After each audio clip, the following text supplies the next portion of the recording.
மாலை வேளையிலே கர்த்தருடைய வார்த்தைக்கு நிறைய கடந்து வந்திருக்கிறோம்.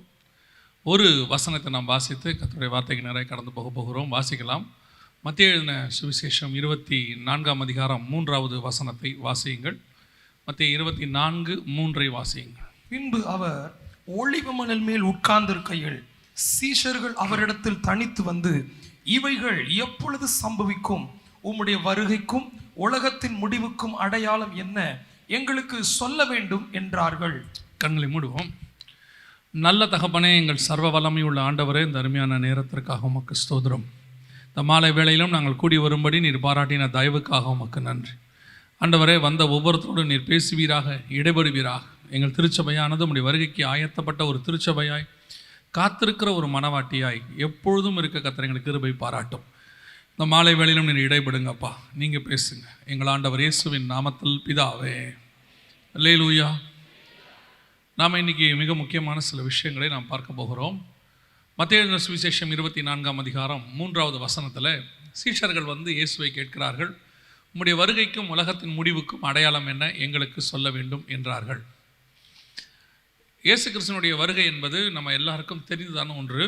ஆனால் என்ன, காலதாமதம் நாம் நினைக்கிறோம். நம்மளை பொறுத்த வரைக்கும் நம்மளுடைய வியூவில் 2000 வருஷம் ஆச்சு அப்படின்னு நினைக்கிறதுனால இன்னும் அந்த வருகையை பற்றினதான சிலருக்கு அது கொஞ்சம் உணர்வு இல்லாமல் போகுது, கொஞ்சம் கொஞ்சமாக நிர்விசானமாக மாறுது. அதே வேளையில் கர்த்தருடைய வருகை என்பது காத்திருக்கிறவர்களுக்கோ தேவ பலனை போல இருக்கிறது. நாம் அதை எதிர்பார்த்துருக்கிறோம். ஒரு கூட்டம் எதிர்பார்த்து காத்திருக்கிறது. அப்போ இந்த வருகையை பற்றி பார்க்கும் பொழுது இந்த வருகைக்கான அடையாளங்கள் என்ன? ஏன்னா அந்த அடையாளங்களை வச்சு தான் நம்ம இன்னும் ஆயத்தப்பட முடியும். சில விஷயங்கள் நடக்கும்போது அந்த அடையாளங்களை வச்சு நம்ம இன்னும் அதிகமாக கர்த்தருடைய வருகைக்கு ஆயத்தப்பட முடியும். உதாரணமாக, முதலாம் வருகைக்கு நட்சத்திரத்தை பார்த்தபோது அவர்கள் அதிகமாய் புறப்பட்டு ராஜாவை சந்திக்க புறப்பட்டு வந்தார்கள். அந்த அடையாளம் அவர்களை தேவனை நோக்கி திருப்புகிறது.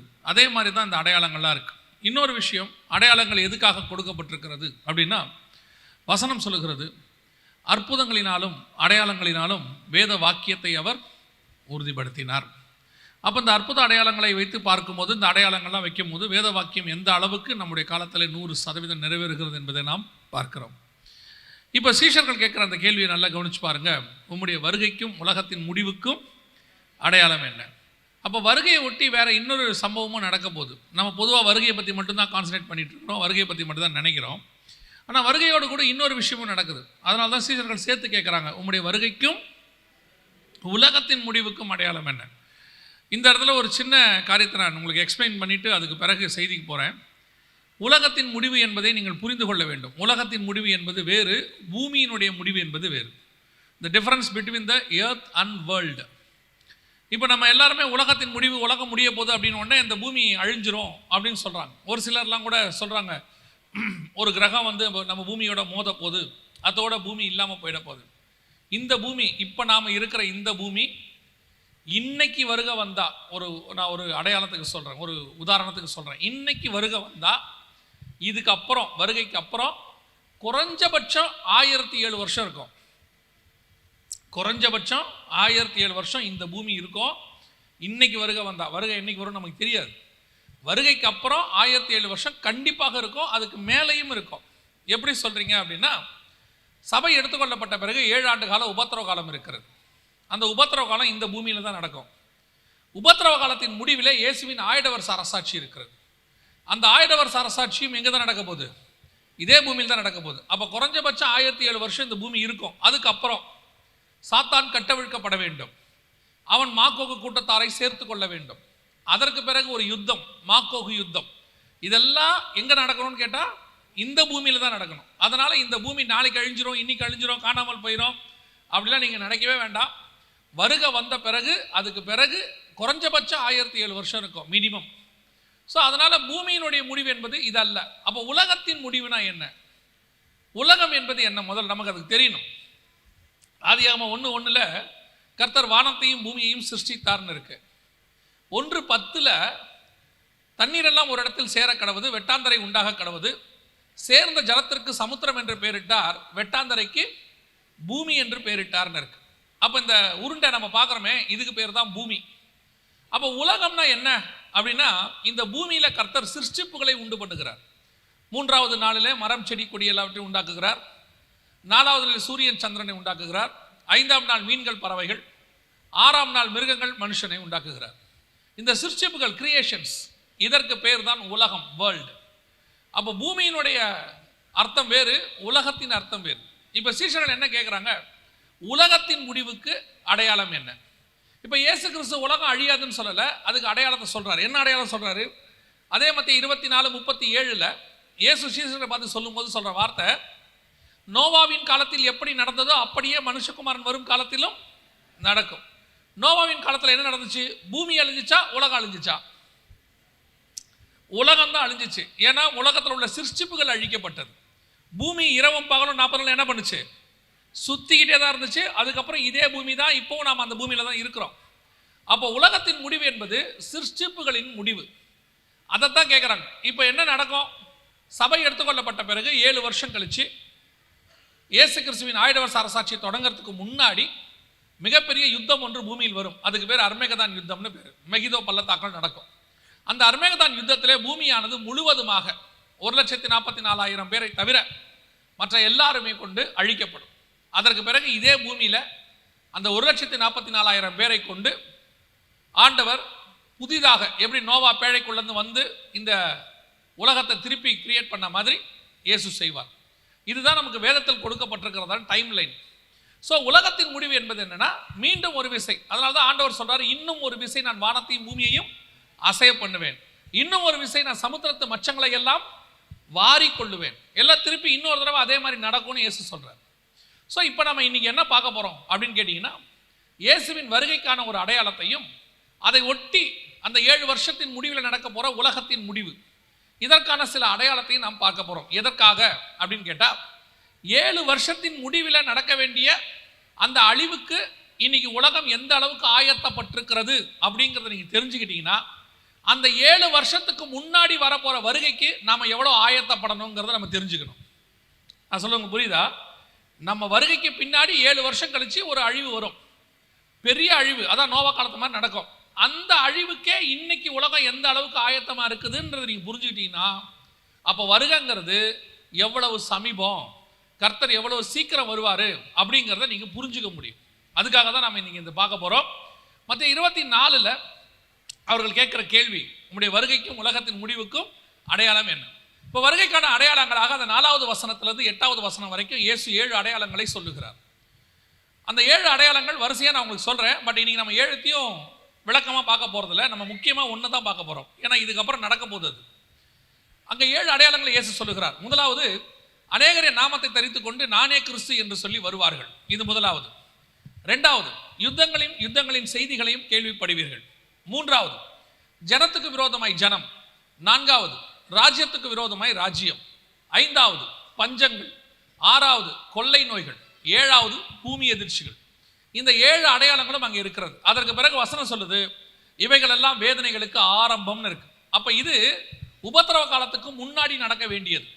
இதுக்கு அப்புறம் தான் உபத்திரவ காலமே ஆரம்பிக்கும், வேதனைகள் எல்லாம் ஆரம்பிக்கும். 8வது வசனம் சொல்லுது, இவைகள்லாம் வேதனைகளுக்கு ஆரம்பம் அப்படின்னு இருக்கு. உபத்திரவ காலத்துக்கு முன்னாடி, அதாவது வருகைக்கு சபை எடுத்துக்கொள்ளப்படுறதுக்கு முன்னாடி 7 அடையாளங்கள் நடக்கணும்.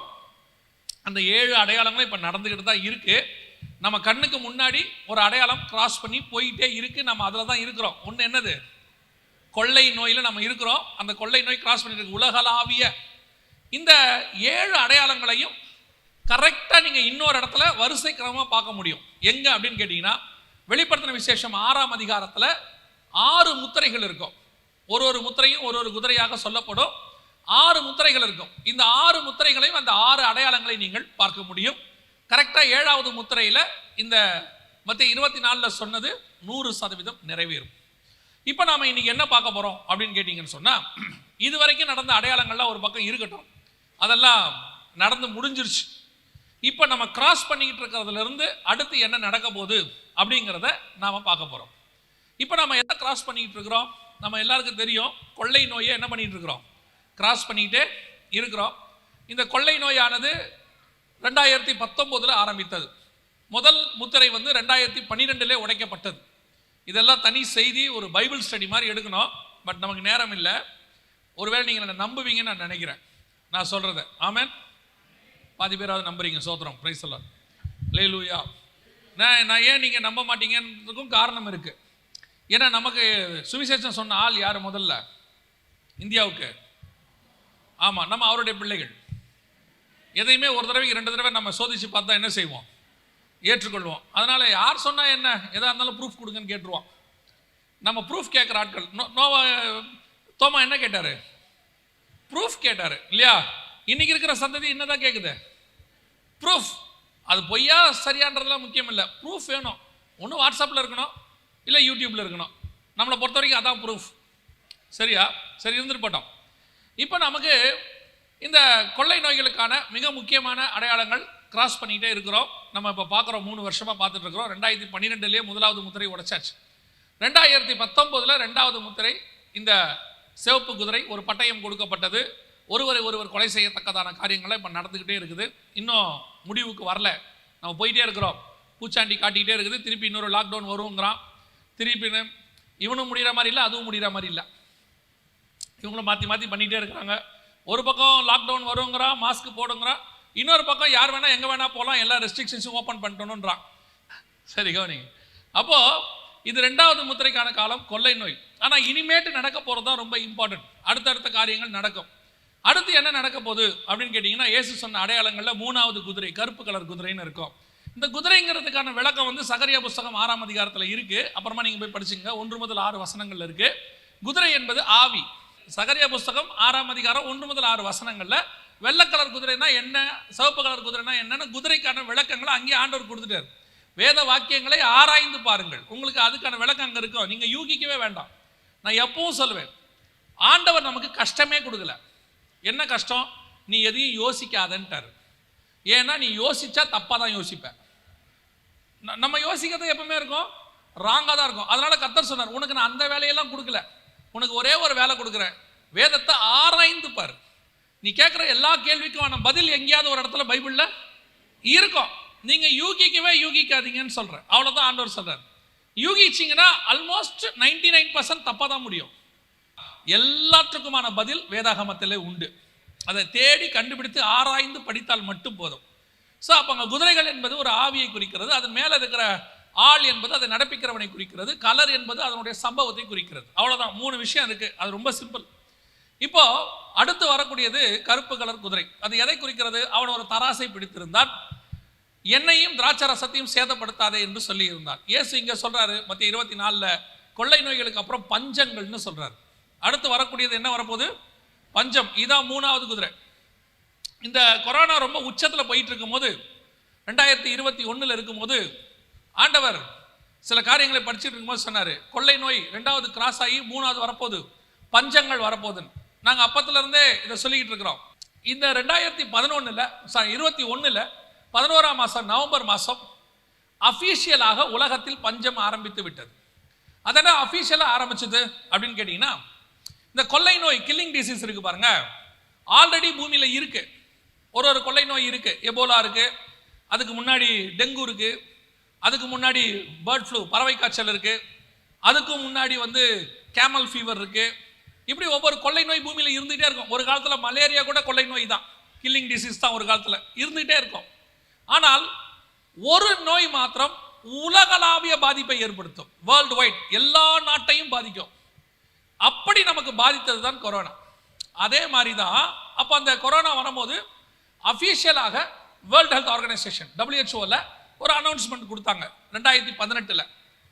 டிசீஸ் எக்ஸ்னு ஒன்று வரப்போது உலகளாவிய பெரிய பாதிப்பை ஏற்படுத்தும் அப்படின்னு சொன்னாங்க. அந்த அஃபீஷியல் அனௌன்ஸ்மெண்ட் கரெக்டாக 2019 நமக்கு கோவிட் ஆரம்பிச்சிச்சு. 2020 வேர்ல்டு வைடு வந்தது. இப்போ அதே மாதிரி 2021 நவம்பர் மாதம் அஃபீஷியலி யுனைடெட் நேஷன்ஸ், ஐநா சபை, ஐக்கிய நாடுகள் சபை அனௌன்ஸ் பண்ணியிருக்கிறாங்க, பஞ்சங்கள் வந்து ஆரம்பித்து விட்டது. எதற்காக அப்படின்னா அதுக்கு ஒரு காரணம் அவங்க சொல்கிறாங்க, பருவநிலை மாற்றம். அதை பற்றி நான் உங்களுக்கு கடைசியாக சொல்கிறேன்.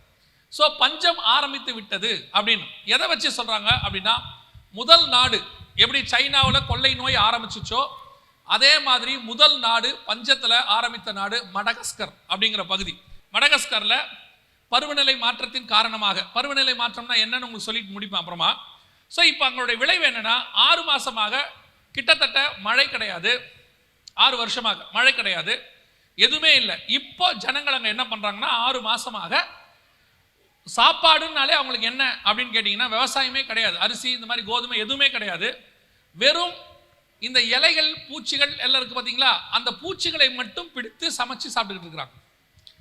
அவங்களுக்கு கிடைக்கிறதான இந்த மண்ணில் கிடைக்கக்கூடியதான புழுக்கள் பூச்சிகள் எல்லாத்தையும் எடுத்து சமைச்சு அவங்க சாப்பிட ஆரம்பிச்சிருக்கிறாங்க.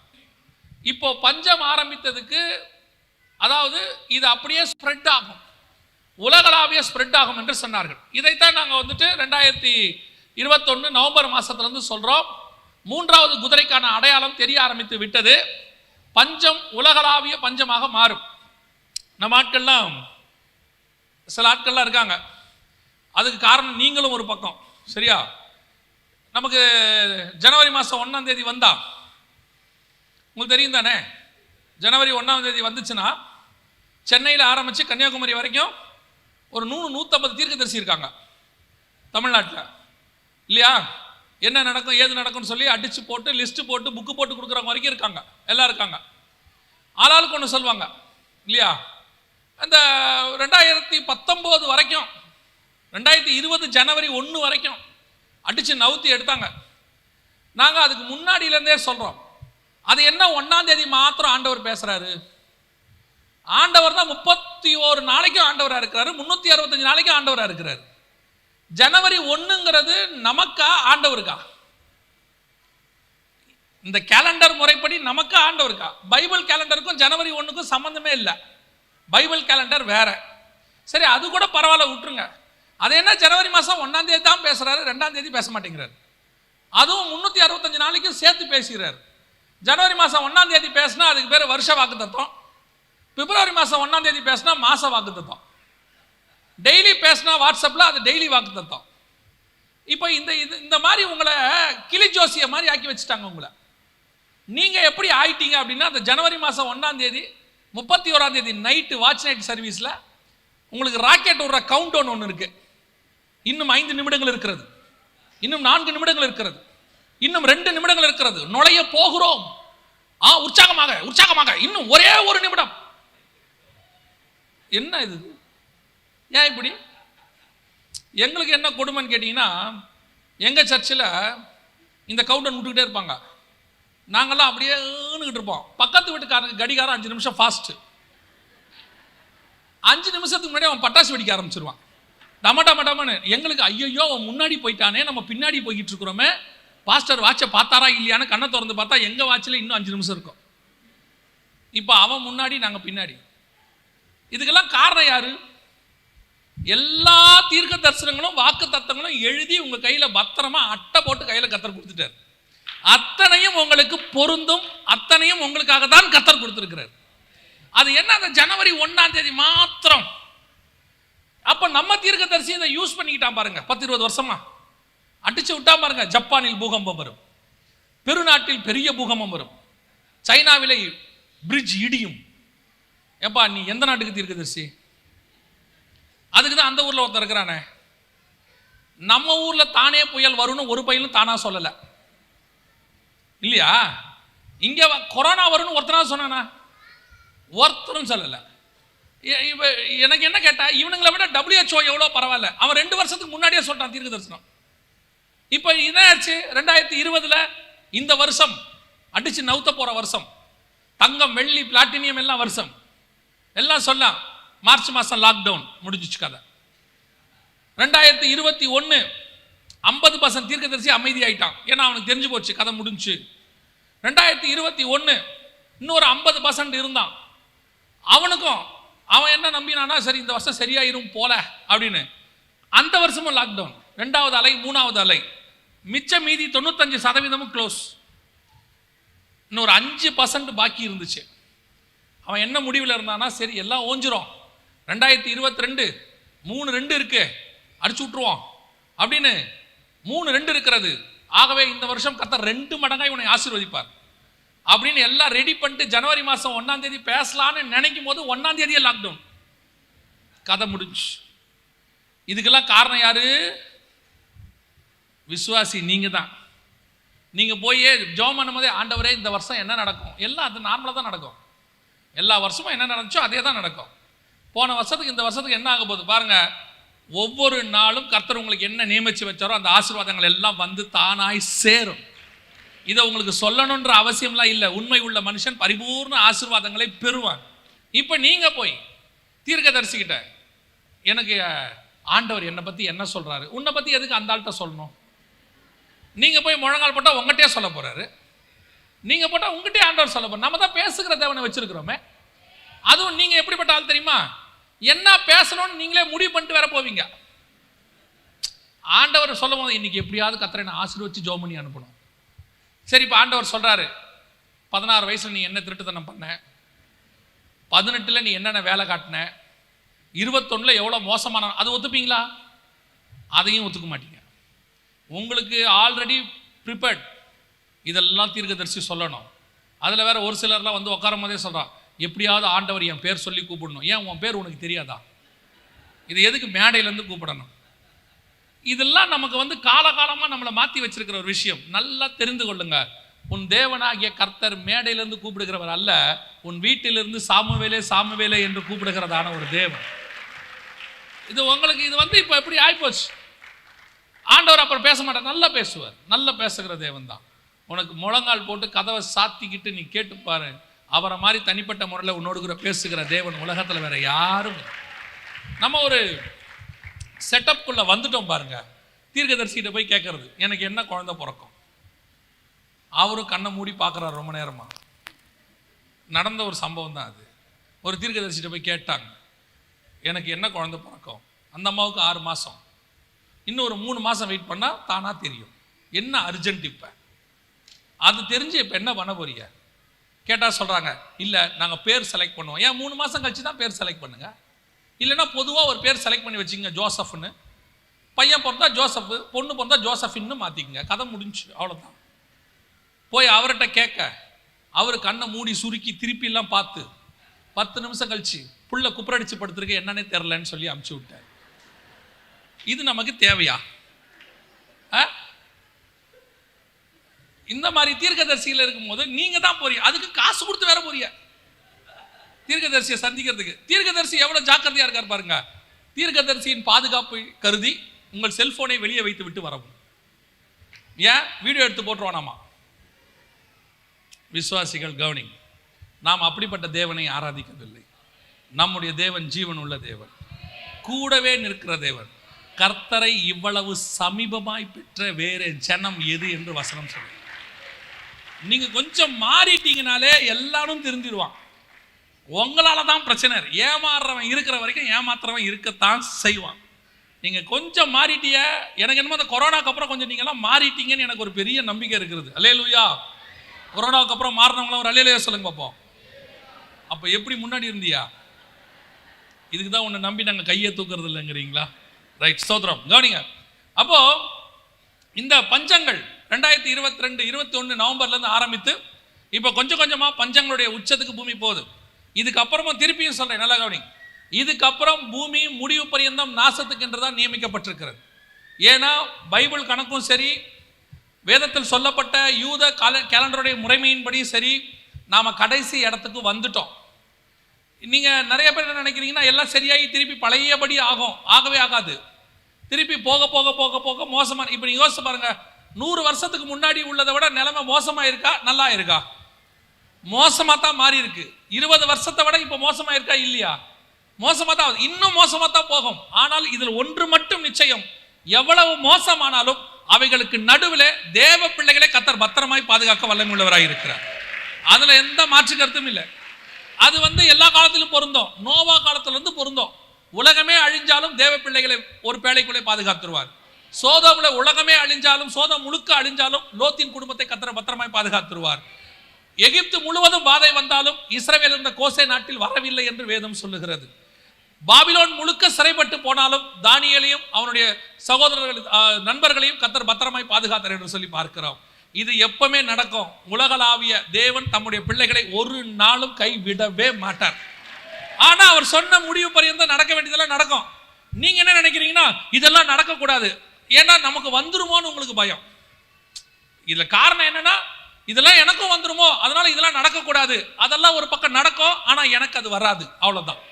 ஆண்டவர் சொல்றார், யுத்தங்களின் செய்திகளையும் கேள்விப்படுவீர்கள், ஆனாலும் கலங்காதபடிக்கு எச்சரிக்கையா பயப்படாதன்றார். ஏன்? இதெல்லாம் சம்பவிக்க வேண்டியது, நடக்க வேண்டியது.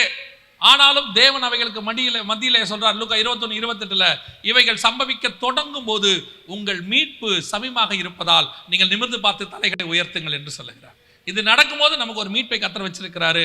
பறந்து காக்கிற பட்சியை போல பாதுகாப்பார். அதனால் நீங்க பயப்பட வேண்டாம். இதெல்லாம் நடக்கும்போது, இப்படிலாம் நடக்கும்போதுன்னு சொல்றாங்களே, பெரிய அழிவு வரப்போதே. அழிவு ஒரு பக்கம் வந்துகிட்டே இருக்கட்டும், ஒரு பக்கம் பாதுகாப்பு இருந்து கொண்டே இருக்கும். அல்லேலூயா. அப்ப பஞ்சம் இனி அடுத்த லெவல்.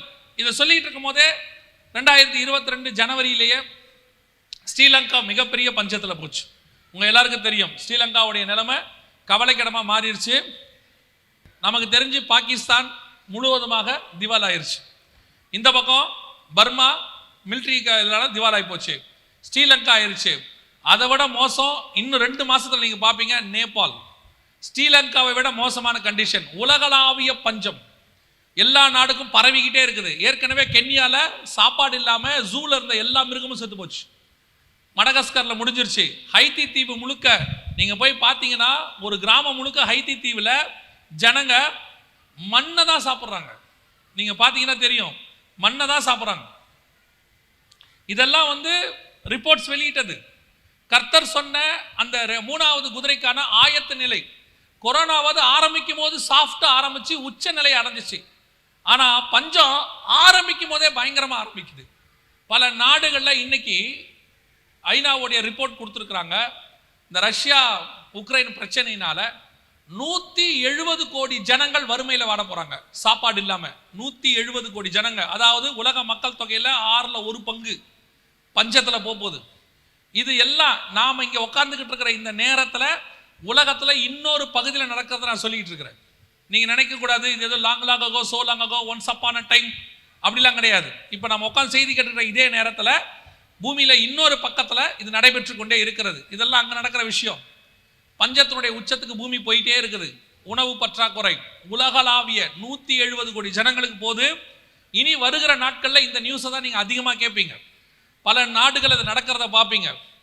முதல் தடவை 2018 அதாவது அவங்க ஊர்ல விவசாயம் போயிடுச்சு, மழை இல்லை, அவங்களுக்கு எரிபொருளுக்கு வெட்டுறதுக்கு மரம் கூட இல்லையாமா. அதனால மண்ணை கரைச்சி குழைச்சி இதை சேல்ஸும் பண்றாங்க. சிலருக்கு கொண்டு போய் இது கூட கிடைக்காதவங்களுக்கு சேல்ஸ் பண்றாங்க. இது ஹைத்தி தீவில் நடக்கிறதான ஒரு விஷயம். 2018 இதே மாதிரி தான் டிசீஸ் எக்ஸ்ன்னு சொல்லி கொரோனா வரதை பத்தி ஒவ்வொரு சபைக்கும் சொன்னோம். பல இடங்கள்ல போய் சொல்லிக்கிட்டே இருந்தோம். ஆனா சபை அதை சீரியஸா எடுத்துக்கல. சபை அதை பத்தி ரொம்ப சீரியஸா எடுத்துக்கிட்டு சாதாரணமா விட்டுட்டாங்க. ஏன் விட்டா என்ன பிரச்சனை அப்படின்னு கேட்டீங்கன்னா, இந்த கொரோனாவுக்கு சபை ஆயத்தப்பட்டிருக்கணும். சபை ஆயத்தப்படுறதுன்னா என்ன? நாங்க என்ன ஆயத்தப்படுறது? உலகமே மருந்து இல்லாம இருந்துச்சு, நாங்க ஆயத்தப்படுறதுனா என்ன? சபை ஆயத்தப்படுறதுனா என்ன தெரியுமா? இந்த கொரோனாவுக்கு 2 வருஷமா மருந்து இல்லாம உலகம் தவிச்சுக்கிட்டு இருந்துச்சு. ஆந்திரால ஒரு மனுஷன் கண்ணுல மருந்து ஊத்துறேனாரு கொரோனாவுக்கு. கேள்விப்பட்டிருப்பீங்கன்னு நினைக்கிறேன். கண்ணுல மருந்து ஊத்துறேனாரு. சொன்ன உடனே வண்டி பிடிச்சிட்டு ஓடினா எல்லாரும். ஒரே நாள்ல அந்த கிராமம் கோடீஸ்வர கிராமமா மாறிடுச்சு. ஏன்னா ஜனங்க எல்லாம் படையெடுத்தாங்க, மருந்து கிடைக்குதுன்னு. ஆனா அந்த மருந்து உண்மையா பொய்யான்னு தெரியாது, அந்த ஆளு என்ன ஆனாருன்னு தெரியாது. மருந்து இல்லாம உலகமே தவிச்சிச்சு. ஆனால் மருந்தை வச்சுக்கிட்டு நாம அத்தனை பேரும் கதவை மூடிட்டோம். மருந்து நம்ம கிட்ட தான் இருந்துச்சு. வசனம் சொல்லுது, இயேசுவின் காயங்களால் நாம் குணமானோம் என்று வசனம் தெளிவா சொல்லி இருந்துச்சு. கொரோனாவுக்கு மருந்து சபைக்குள்ளதான் இருந்துச்சு, ஊழியக்காரன் கையில தான் இருந்துச்சு. ஆனா நாம காலமா இயேசு சுகமளிக்கிறார், எய்ட்ஸ் சுகமானது, கேன்சர் சுகமானது, எத்தனை மீட்டிங்ல எவ்வளோ போஸ்டர். நான் இல்லைன்னு சொல்ல, ஆமா நடந்துச்சு. நிறைய பேரோட ஜபத்துல பல வியாதி சுகமாச்சு.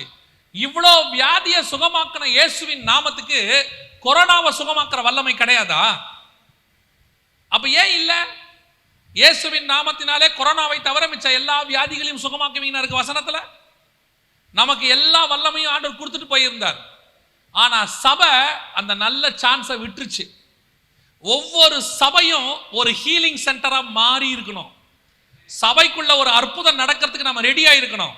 விசுவாசி ஒவ்வொருத்தரும், வசனம் சொல்லுது, ஊழியக்காரன் மட்டும் அற்புதம் செய்வான்னு சொல்லல, விசுவாசிக்கிறவர்களால் நடக்கிற அடையாளங்கள் ஆவன. அவர்கள் வியாதியஸ்தர் மேல் கரங்களை வைப்பார்கள், அவர்கள் சொஸ்தமாவார்கள். ஒவ்வொரு விசுவாசி வீடும் ஒரு ஹீலிங் சென்டர். உன் ஏரியாவுக்கு கர்த்தர் உன்னை நம்பி வச்சிருந்தார்.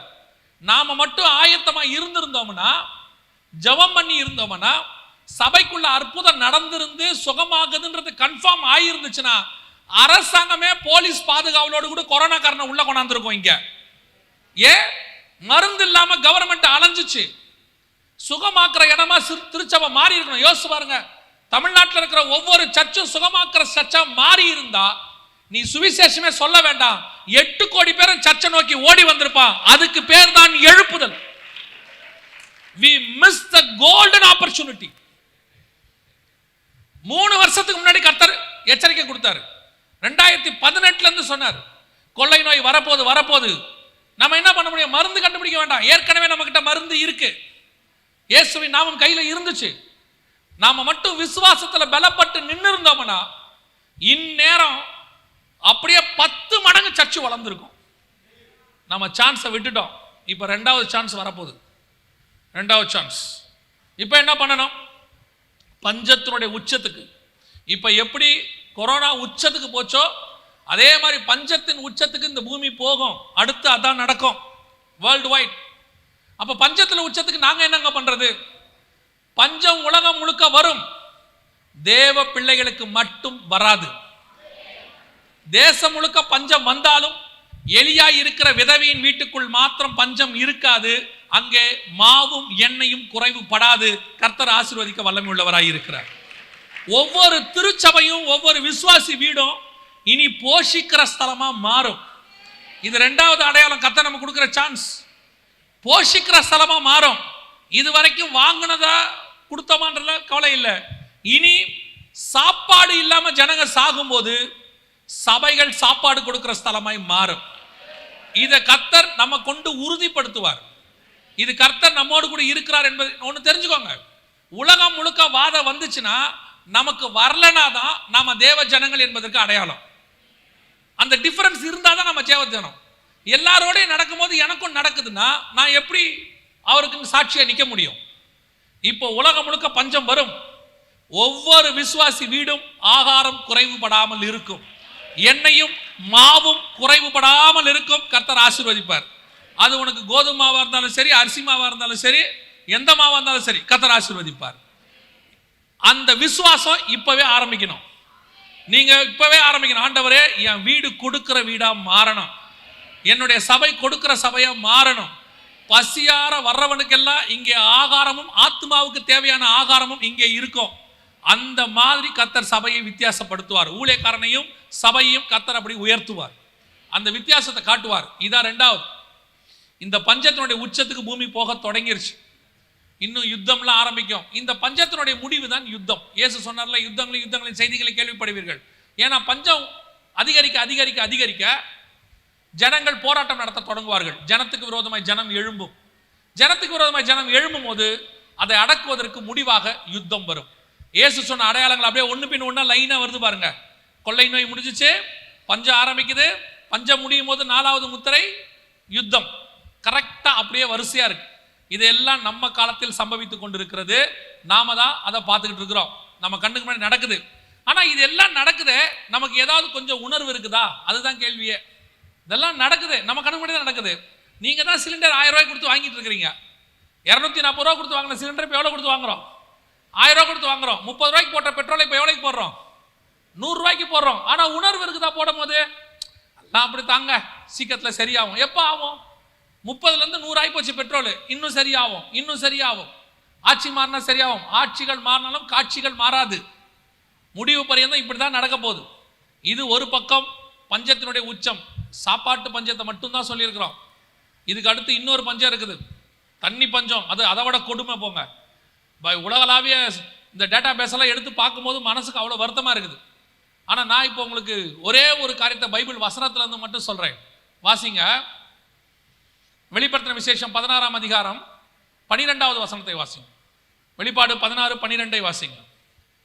6ஆம் தூதன் தன் கலசத்தில் உள்ளதை ஐபிராத் என்னும் பெரிய நதியின் மேல் ஊற்றினான்.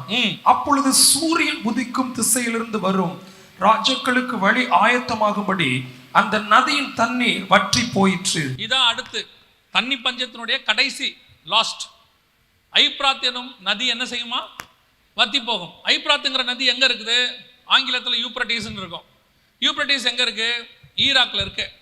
ஈராக்குங்கிறது 2 நதிகளுக்கு உட்பட்ட இடம். யூப்ரட்டிஸ் அண்ட் டைக்ரிஸ் அப்படின்னு சொல்லுவாங்க. இந்த 2 நதிகளுக்கு உட்பட்ட இடம் தான் ஈராக். இந்த 2 நதிகளுக்கு உட்பட்ட இடத்துக்கு இன்னொரு பேர் இருக்கு, மெசபொத்தோமியான்னு சொல்லுவாங்க. 2 நதிகளுக்கு உட்பட்ட இடம்னு. அப்போஸ்தலர் நடபடிகள் 7ஆம் அதிகாரம் 2ஆம் வசனத்துல நம்முடைய முற்பிதாவாகிய ஆதி தகப்பனாகிய ஆபிரகாமை மெசபொத்தோமியா தேசத்திலிருந்து கர்த்தர் அழைத்து கொண்டு வந்தார்னு ஸ்தேவான் சொல்லுவார். மெசபொத்தோமியானா 2 நதிகளுக்கு உட்பட்ட இடம். எங்கிருந்து புறப்பட்டு வந்தார் ஆபிரகாம்?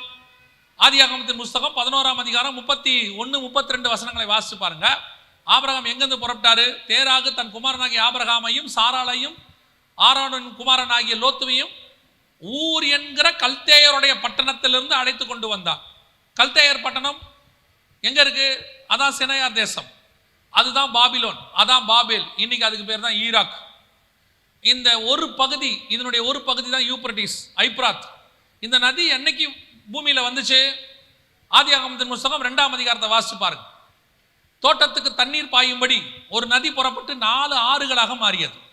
அதுல 2 ஆத்துக்கு பேரு ஐபிராத்து, தெக்கேல். இங்கிலீஷ்ல யூப்ரட்டிஸ் அண்ட் டைக்ரீஸ்னு இருக்கும். ஐபிராத்து, தெக்கேல்னு இருக்கும். இந்த ஐபிராத்துங்கிறது ஆண்டவர் முதல்ல தோட்டத்தை உண்டாக்கும் போதே உண்டாக்கப்பட்ட ஆறு. கிட்டத்தட்ட 6000 வருஷமா ஓடுற ஆறு. ஆண்டவர் சொல்றாரு, அந்த நதியின் தண்ணீர் வத்தி போகிறது ஒரு அடையாளம். யூப்ரட்டிஸ்க்கு பேரு வத்தாத ஜீவநதி. உலகத்திலேயே சில நதிகள் மட்டும்தான் வத்தாத ஜீவநதின்பாங்க, நம்ம ஊர் கங்கா மாதிரி. இது வத்தி போக தொடங்கி விட்டது. இங்க உள்ளவங்களாம் விவசாயம் பண்ண முடியாம எல்லாம் பாக்தாத்ல இருந்து புறப்பட்டு ஈராக்குடைய தலைநகருக்கு வந்துகிட்டு இருக்கிறாங்க. ஏன்னா வாழ வழி இல்லைன்னு சொல்லி. வெளிப்படுத்தின விசேஷம் 16ஆம் அதிகாரத்தில் நடக்க வேண்டிய சம்பவத்தினுடைய ஆரம்பம் இப்ப நடக்க ஆரம்பிச்சிருச்சு.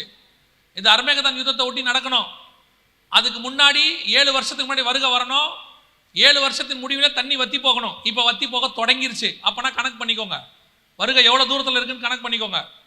இது 6000 வருஷமா ஓடுற நதி இப்ப நம்ம கண்ணுக்கு முன்னாடி வத்தி போக தொடங்கி இருக்கிறது. இதுதான் தண்ணி பஞ்சத்தினுடைய உச்சம். இது பைபிள்ல உள்ள ஆதாரம், அதை தான் சொல்றோம். பைபிள்ல உள்ள ப்ரூஃப். தண்ணி வத்தி போகுது. இப்ப நம்மளை பொறுத்த வரைக்கும் என்ன, தூத்துக்குடியில நல்ல மழை பெய்யுது, கடற்கரை ஓரத்தில் இருக்கோம், எங்களுக்கு ஒன்றும் அப்படி தண்ணி பஞ்சம் இருக்கிற மாதிரி இல்லையே அப்படின்னு நீங்க கேட்டீங்கன்னா, யார் யார் வீட்டிலலாம் கேன் தண்ணி வருது? கேன் தண்ணி சும்மா கை தூக்குங்க. கை தூக்கல போய் சொன்னீங்கன்னா அப்புறம் அடுத்த வாரத்தில் கேன் தண்ணி கூட கிடைக்காது. இப்போ தூக்குங்க பார்ப்போம் எவ்வளோ கை வருது பாருங்க. கேன் தண்ணி வீட்டுக்கு வரவங்கலாம் அட சும்மா சொல்லுங்க, எங்கள் வீட்லேயும் வருது. இருக்கா இல்லையா? வருதா? வாசிங்க. புலம்பலின் புஸ்தகம் 5ஆம் அதிகாரம் 1வது வசனம் வாசிங்க. புலம்பல் 5:1 வாசிங்க. கர்த்தாவே எங்களுக்கு நேரிட்டதை நினைத்தருளும். எங்களுக்கு நேரிட்டதை நினைத்தருளும். எங்கள் நிந்தையை நோக்கி பாரும். எங்கள் நிந்தையை நோக்கி பாரும். எதை சொல்றாரு? எங்களுக்கு நேரிட்டதை நினைத்தருளும், எங்கள் நிந்தையை நோக்கி பாரும். எங்க பிரச்சனையை பாருங்க, நாங்க எவ்வளவு பெரிய சாபத்துல இருக்கிறோம் பாருங்கன்றாரு. எதை பத்தி சொல்றாரு? 4வது வசனம் வாசிங்க. அதுல எங்கள் தண்ணீரை பணத்துக்கு வாங்கி குடிக்கிறோம். Can water. எங்கள் தண்ணீரை பணத்துக்கு வாங்கி குடிக்கிறோம். காசு கொடுத்து தண்ணி வாங்கி குடிக்கிறதுக்கு பேரு சாபமாமா. இப்ப இல்ல, 2500 வருஷத்துக்கு முன்னாடி பைபிள்ல இருக்கு. கர்த்தர் இந்த பூமியில விலையேற பெற்றதா, பிரீசியஸா, வேற எந்த கிரகத்திலையும் இல்லாத ஒன்னே ஒண்ணு இந்த கிரகத்துல இருக்குதுன்னா அது தண்ணி. இதுக்கு பேரே வாட்டர் வேர்ல்ட்.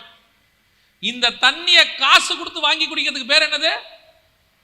சாபம், நிந்தைன்னு இருக்கு வசனம். இன்னைக்கு நம்ம கேன் வாட்டரை வாங்கிட்டு அதுல ஒரு பெருமை, எங்களுக்கு 4 கேன் ஒன்னா போட்டுருவாங்க. எங்களுக்கெல்லாம் தண்ணி பிரச்சனையே இல்லை. அதுல வேற ஒரு சிலர் சொல்றாங்க, எனக்கு கிண்ட்லே பிடிக்காது, அக்வாஃபினா தான். சாபத்தில் அக்வாஃபினா சாபம் தான் பிடிக்கும், கிண்ட்லே சாபம் பிடிக்காது. ஒரு காலத்தில் எனக்கு நல்ல ஞாபகம் இருக்கு, 20 வருஷத்துக்கு முன்னாடி எந்த ரயில்வே ஸ்டேஷனுக்கு போனாலும் தண்ணியை பிடிச்சி கையில் குடிச்சிருவோம். எந்த இடத்துல வேணாலும் தண்ணியை குழாயில பிடிச்சி குடிச்ச காலம் ஒன்று இருக்கு. இப்போ நம்மளே அதை குடிக்கிறது இல்லை. இன்னும் பல நாடுகளில் அரசாங்கம் வாட்டர் பாட்டிலை தடை பண்ணி வச்சிருக்கு. அவன் சொல்றான் தண்ணி இலவசம்தான். இப்பெல்லாம் ஊருக்கு கிளம்புறனால டிக்கெட் எடுத்தியான்னு கேட்க மாட்டான், வாட்டர் பாட்டில் எடுத்துட்டியா. அந்த கொஸ்டின் டிஃபால்ட்டா வந்துருச்சு பாருங்க. சாபம். கடைசி காலத்தில் கர்த்தர் சொன்ன ஒவ்வொன்றும் எவ்வளோ துல்லியமாக நிறைவேறுது பாருங்க. தண்ணியை காசு கொடுத்து வாங்கி குடிக்கிற காலம் வந்துருச்சு. இன்னும் நிறைய இருக்கு தண்ணியை பற்றி பேசணும்னா. ஆனால் ஒன்று மட்டும் தெரிஞ்சுக்கொள்ளுங்க, பஞ்சத்தினுடைய உச்சத்துக்கு பூமி வந்து சேர்ந்துருச்சு. இனிமேட்டு தண்ணி வந்து 1000 வருஷ அரசாட்சியில் தான் நார்மலாக இருக்கும். அது வரைக்கும் தண்ணி இப்படி தான் போகும். கொஞ்சம் கொஞ்சமாக தண்ணி வற்றிக்கிட்டே போகுது. நிலத்தடி நீர் 1000 அடிக்கு கீழே போயிருச்சாமா. மேலேயும் தண்ணி இல்லை, கீழையும் தண்ணி இல்லை, மழையும் பெய்யலை, நிலத்தடியிலும் தண்ணி இல்லை. ஆனால் இதெல்லாம் தெரியும், பேப்பர்லையும் பார்க்குறோம், நம்மளே தான் போரும் போடுறோம். ஆனாலும் உணர்வு இல்லை. 1000 அடிக்கு தண்ணி இல்லையே, போர் போடுறோமே, ஒரு உணர்வு வர வேணாம். ஆண்டவரே, காலுக்கு கீழே இருக்க தண்ணியும் போச்சு, தலைக்கு மேலே இருக்க தண்ணியும் போச்சு. நாங்கள் இப்போ இன்னும் என்ன செய்வோம்? என் பையனுக்கோ என் பேரனுக்கோ என்ன செய்வோன்ற யோசனை வந்துச்சா? வராது. எசேக்கியா ராஜா மாதிரி தான் நம்மலாம். ஏதோ நம்ம காலத்தில் நல்லா இருந்தால் சரி. கவனிச்சுக்கொள்ளுங்க, ஒரு பக்கம் சாப்பாட்டு பஞ்சம், ஒரு பக்கம் தண்ணி பஞ்சம். இதை விட மோசமான இன்னொரு பஞ்சம் இருக்குது. ஆண்டவர் சொல்றார், வாசிங்க. ஆமோஸ் புஸ்தகம் 8ஆம் அதிகாரம் 11வது வசனத்தை வாசிங்க. ஆமோஸ் 8:11 வாசிங்க. இதோ நான் தேசத்தின் மேல் பஞ்சத்தை அனுப்பும் நாட்கள் வரும்.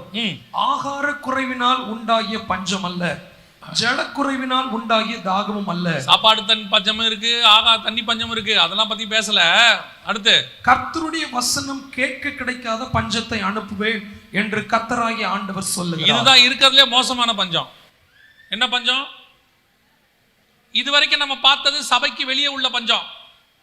இப்ப பார்க்கறது சபைக்கு உள்ள பஞ்சம். அது என்ன? வசன பஞ்சம். வசன பஞ்சம்னா என்னங்க? வசனம் எப்படி பஞ்சம் ஆகும்? யோசிச்சு பாருங்க. முந்தியெல்லாம் பெந்தகோஸ்தே சபைன்னா ஊருக்கு வெளியே எங்கேயாவது கொட்டா போட்டு ஒன்று இருக்கும். 40 வருஷம் 30 வருஷத்துக்கு முன்னாடி ஊருக்குள்ள 2 சபை தான் இருக்கும். ஒன்று சிஎஸ்ஐ, இன்னொன்று ஆர்சி. ஒரு பெந்தகோஸ்தே சபை ஊருக்கு வெளியே கொட்டா போட்டுக்கிட்டு டொம்மு டொம்முன்னு அடிச்சுக்கிட்டு இருப்பாங்க. மொத்தம் 3 சபை இருக்கும், மிஞ்சி போச்சுன்னா 4 சபை இருக்கும். இப்ப அப்படி இல்லை பாருங்க. இப்ப தடுக்கி விழுந்தா சபை தானே. தெருவுக்கு 2 சபை. ஒரு ஏரியால 10 தெரு இருக்குன்னா 12 சபை இருக்கு. இப்படி இருக்கும்போது எப்படி வசன பஞ்சம் வரும்? யோசிச்சு பாருங்க. எனக்கு டவுட்டு. சுத்தி சபை, எங்க பார்த்தாலும் ஊழியக்காரங்க, ஆன்லைன்ல திறந்தா 1000 மெசேஜ் போடுது. ஃபேஸ்புக் ஒரு பக்கம், வாட்ஸ்அப் ஒரு பக்கம் யூடியூப். இவ்வளவு இருக்கும்போது வசன பஞ்சம் வருமா அப்படின்னு சொல்லி எனக்கு சந்தேகம். இந்த வசனம் எப்படி நிறைவேறும் அப்படின்னும் போது ஆண்டவர் எனக்கு உணர்த்தினார் ஒரு காரியத்தை. இந்த பூமி இருக்குது, இதுக்கு பேர் வாட்டர் வேர்ல்டுன்னு பேர். அதாவது தண்ணீர் தேசம் அப்படின்னு பேர். 70% வாட்டர், 30% தான் லேண்டு. ஆனா இந்த 30% லேண்டும் 70% வாட்டர் இருக்கிற பூமியில தண்ணி பஞ்சம்னு ஒன்று இருக்குல்ல. எப்படி தண்ணி பஞ்சம்னா என்ன அர்த்தம்? அப்போ 70% தண்ணி இருக்கும், ஆனால் உன் தாகத்தை தீர்க்கிற தண்ணி இல்லாவிட்டால் அதற்கு பேர் தண்ணி பஞ்சம். சுத்தி சபை இருக்கும், ஊழியக்காரன் இருப்பான், வசனம் இருக்கும், உன் ஆத்தும தாகத்தை தீர்க்கிற வசனம் வராவிட்டால் அதற்கு பேர் தான் வசன பஞ்சம். இன்னைக்கு அந்த பஞ்சம் தான் ஸ்டார்ட் ஆயிருக்குது. இன்னைக்கு பேசுறான், எல்லாரும் மைக் எடுத்துக்கிறான், வசனம் பேசுறான், இன்னைக்கு ஆளுக்கு பேசுறான், என்ன வேணாலும் பேசுறான். அது எல்லாம் வசனம் ஆகாது. ஆவியானவர் உன் ஆத்துமாவுக்கு பேசுறார் பாரு, அதுதான் தேவன் பேசுகிற வசனம். இன்னைக்கு உன் மாம்சத்துக்கு பேசுறதுக்கு 1,00,000 பேர் இருக்கும். 1,00,000 பேர். ஒரு வீடு இருந்தால் கர்த்தர் 2 வீடு கொடுப்பார். எதுக்கு? அவனுக்கு ஒரு வீடே இல்லை, உனக்கு எதுக்கு 2 வீடு? நைட்டு 12 மணி வரைக்கும் ஒரு வீட்டில் தூங்கிட்டு அலாரம் வச்சு எழுந்திரிச்சு, ஆண்டவர் 2 வீடு கொடுத்துருக்கார், வாங்க நம்ம குடும்பமா போய் அந்த வீட்டில் தூங்குவோம். அதுக்காக போவிய? எதுக்கு 2 வீடு? அடுத்த வீடு என்ன பண்ண போறிய? வாடகை கூட போறிய. எதுக்கு உங்களுக்கு 2 வீடு? உங்களுக்கு ஏதாவது புரியுதா? நீங்களும் அப்படித்தான் இருக்கீங்க. கர்த்தர் இந்த வருஷம் உன்னை பலுகி பெருக பண்ணுவார். ஏற்கனவே பலுகி பெருகிதான் வாசல்ல நேரா போக முடியல. சைட்ல போறான். அவன் உக்காந்துருக்கான், இது முன்னாடி டேங்க்ல உட்காந்துருக்கு. பலுகி பெருகு. என்ன இன்னும் பலுகி பெருக போறீங்க? உங்களுக்கு இந்த காது கிணி இந்த மாதிரி அடிச்சு விடுற பிரசங்கம் தான் இன்ட்ரெஸ்டா இருக்கு. இதெல்லாம் தேவனிடத்திலிருந்து வந்தது அல்ல. எவன் நித்திய ஜீவனுக்காக பேசுகிறானோ, எவன் உன்னை பரலோகத்துக்கு ஆயத்தம் பண்ணும்படி பேசுகிறானோ, அதுவே கர்த்தரிடத்திலிருந்து வந்த வசனம். அதுதான் உன் ஆத்ம தாகத்தை தீர்க்கிறோம். இன்னைக்கு நம்ம எப்படி இருக்கிறோம்? நம்மளுடைய தேவையை எதுன்னு பார்க்கணும். திருப்பியும் சொல்றேன், நான் எப்பவும் சொல்லுவேன், சபைக்கு வராவிட்டாலும் உன்னால் பணக்காரனாக முடியும்.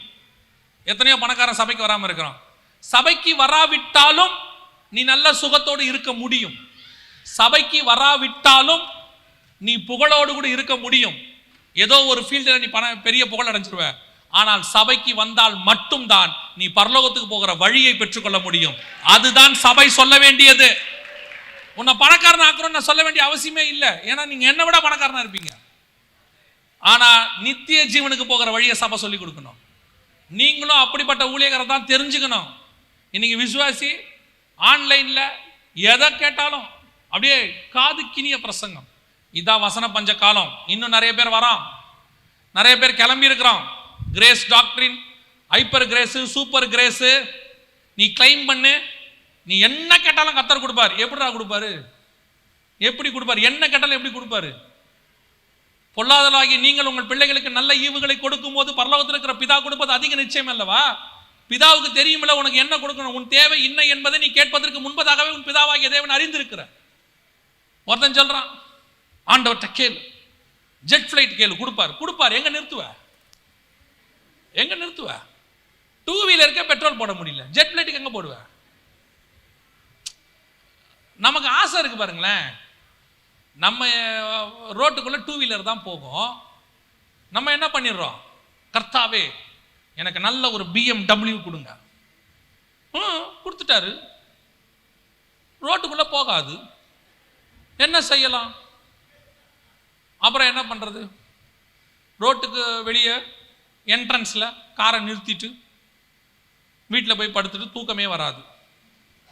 காரை அங்கே நிறுத்தி இருக்கிறோமே, யாராவது கோடு போட்டுருவானா, யாராவது கண்ணாடியை உடைச்சிருவானா? அப்புறமா மனைவி கிட்ட கேட்குறாரு, ஏமா நான் வேணா ராத்திரி போய் கார்லேயே படுத்துக்கிட்டுமா? இப்படி ஒரு ஆசீர்வாதம் நமக்கு தேவையா? கார் கொடுக்குற ஆண்டவர் நிற்க வைக்கிற இடத்தையும் கொடுப்பார். முதல்ல அந்த காருக்கு பெட்ரோல் போடுறதுக்கு உனக்கு முதல்ல உன் கரங்களை பலப்படுத்துவார். அதுக்கு பிறகுதான் அதை கொடுப்பார். ஆண்டவருக்கு தெரியும் உனக்கு என்ன கொடுக்கணும், எப்போ கொடுக்கணும், எப்படி கொடுக்கணும், ஏதா கொடுக்கணும், எல்லாம் கர்த்தருக்கு தெரியும். எவனோ ஏமாத்துறான், உன்னை உன் ஆசையை தூண்டி விடுறான், உன் மாம்ச ஆசையை தூண்டி விடுறான். அதை கேளு, இதை கேளு, கர்த்தர் உன்னை அப்படி பண்ணுவார். நான் சொல்றேன், நீ இயேசுவை கேளு, அவரையே தந்தவர் மற்ற எல்லாவற்றையும் அருளாதிருப்பது எப்படி? நீ இயேசுவை கேட்டினா முடிஞ்சிருச்சு. அவர் கூட எல்லாம் வரும். உனக்கு என்னென்ன வேணுமோ எல்லாம் வரும். எந்த நிமிஷத்துல எது தேவைப்படுமோ அதை பரலோகம் பார்க்கும். இன்னைக்கு நம்மளை தான் தூண்டி விடுறோம். அதுதான் சொல்றேன், இதான் வசன பஞ்சம். உன் ஆத்மாவுக்கு தேவையான வார்த்தை மட்டும்தான் தேவை. அது மட்டும்தான் சபை சொல்ல வேண்டியது. உன் மாம்சத்தின் தேவைகள் இந்த ஆத்ம தேவையோட கலந்து இருக்குது. ஆத்ம தேவையை கரெக்ட் பண்ணினா மாம்ச தேவையும் கரெக்டா ஆகும். அல்லேலூயா. இப்போ பஞ்சத்தினுடைய உச்சம் வரப்போகுது. அதனுடைய முடிவு தான் இப்போ நம்ம பார்த்துக்கிட்டு இருக்கிறோம். இப்போ சீஷர்கள் கேட்ட ரெண்டாவது கேள்வி, மத்திய 24:3 முதல் கேள்வி கேட்டாங்க, உங்களுடைய வருகைக்கும் உலகத்தின் முடிவுக்கும் அடையாளம் என்ன எங்களுக்கு சொல்ல வேண்டும். இப்போ உலகத்தின் முடிவு, இதை ஒட்டி என்ன நடக்கும்? இப்போ 4வது முத்திரை வரைக்கும் பார்த்துருக்கிறோம். பஞ்சம் முடிஞ்ச உடனே யுத்தம் வரும். யுத்தம் முடிஞ்ச உடனே 6வது முத்திரையில தான் அந்த உலகத்தின் முடிவு. அதாவது இந்த 7 வருஷத்துக்கு முன்னாடி நடக்க வேண்டிய ஒரு மிகப்பெரியதான காரியம் ஒன்று இருக்கு. இப்போ ஒரு வசனம் வாசிங்க. 2 பேதுருவின் புஸ்தகம் 3ஆம் அதிகாரம் 10வது வசனத்தை வாசிங்க. 2 பேதுரு 3:10 வாசிங்க. இந்த அரை மணி நேரம் பர்ஃபெக்டா கவனிக்கணும். நல்லா கவனிங்க. இப்போ நீங்க 1 மணி நேரம் நல்லா கவனிச்சிருக்கீங்க, ஒன்றும் தப்பே இல்லை. இப்போ அடுத்த அரை மணி நேரம் ரொம்ப இம்பார்ட்டன்ட். 2 பேதுரு 3:10 நிறைவேற போகுது.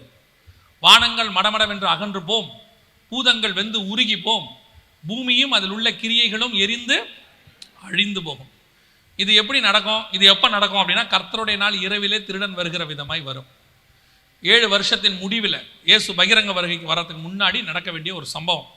இந்த பூமியானது எப்படி நோவா காலத்தில் தண்ணியினால் அழிக்கப்பட்டதோ அதே மாதிரி பூமியானது நெருப்பினால இன்னும் ஒரு விசை அழிக்கப்படும். அதற்கு பிறகுதான் ஆயிட வருஷ அரசாட்சி இந்த பூமியில தொடங்கும். அந்த நெருப்பினால் ஆயிட வருஷ அரசாட்சிக்கு முன்னாடி நடக்கணும். அந்த நெருப்பினால் அழிக்கப்படுவதற்கு எப்படி அழிக்கப்படும்னா, வானத்திலிருந்து நெருப்பு வரும், பூமியிலிருந்து நெருப்பு வரும்னு வசனம் சொல்லுது. வானம் மடமடம் என்று அகன்று போம், பூதங்கள் வெந்து உருகி போம். பூதங்கள்னா பஞ்சபூதங்கள், நீர், நிலம், காற்று, சூரியன், சந்திரன், அதை பத்தி இருக்கு.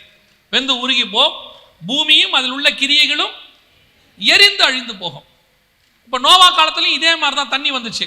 ஆனால் நீங்கள் என்ன கேட்டீங்க, ஜலப்பிரளயம் வந்துச்சு, மழை வந்துச்சும்பீங்க. நோவா காலத்துலையும் மேலேருந்து தண்ணி வந்துச்சு, கீழேருந்து தண்ணி வந்துச்சு. ஆதியாகமத்தின் புஸ்தகம் 7ஆம் அதிகாரம் 11வது வசனம் வாசிங்க. நோவாவுக்கு 600ஆம் வயதாகும் வருஷம் 2ஆம் மாதம் 17ஆம் தேதி ஆகிய அந்நாளிலே மகா ஆழத்தின் ஊற்றுக்கண்கள் எல்லாம் பிளந்தன, வானத்தின் மதகுகளும் திறவுண்டன. தண்ணி எப்படி வந்திருக்கு நோவா காலத்துல? மகா ஆழத்தின் ஊற்றுக்கண்கள் எல்லாம் பிளந்தன, கீழே இருந்து தண்ணி வந்திருக்கு.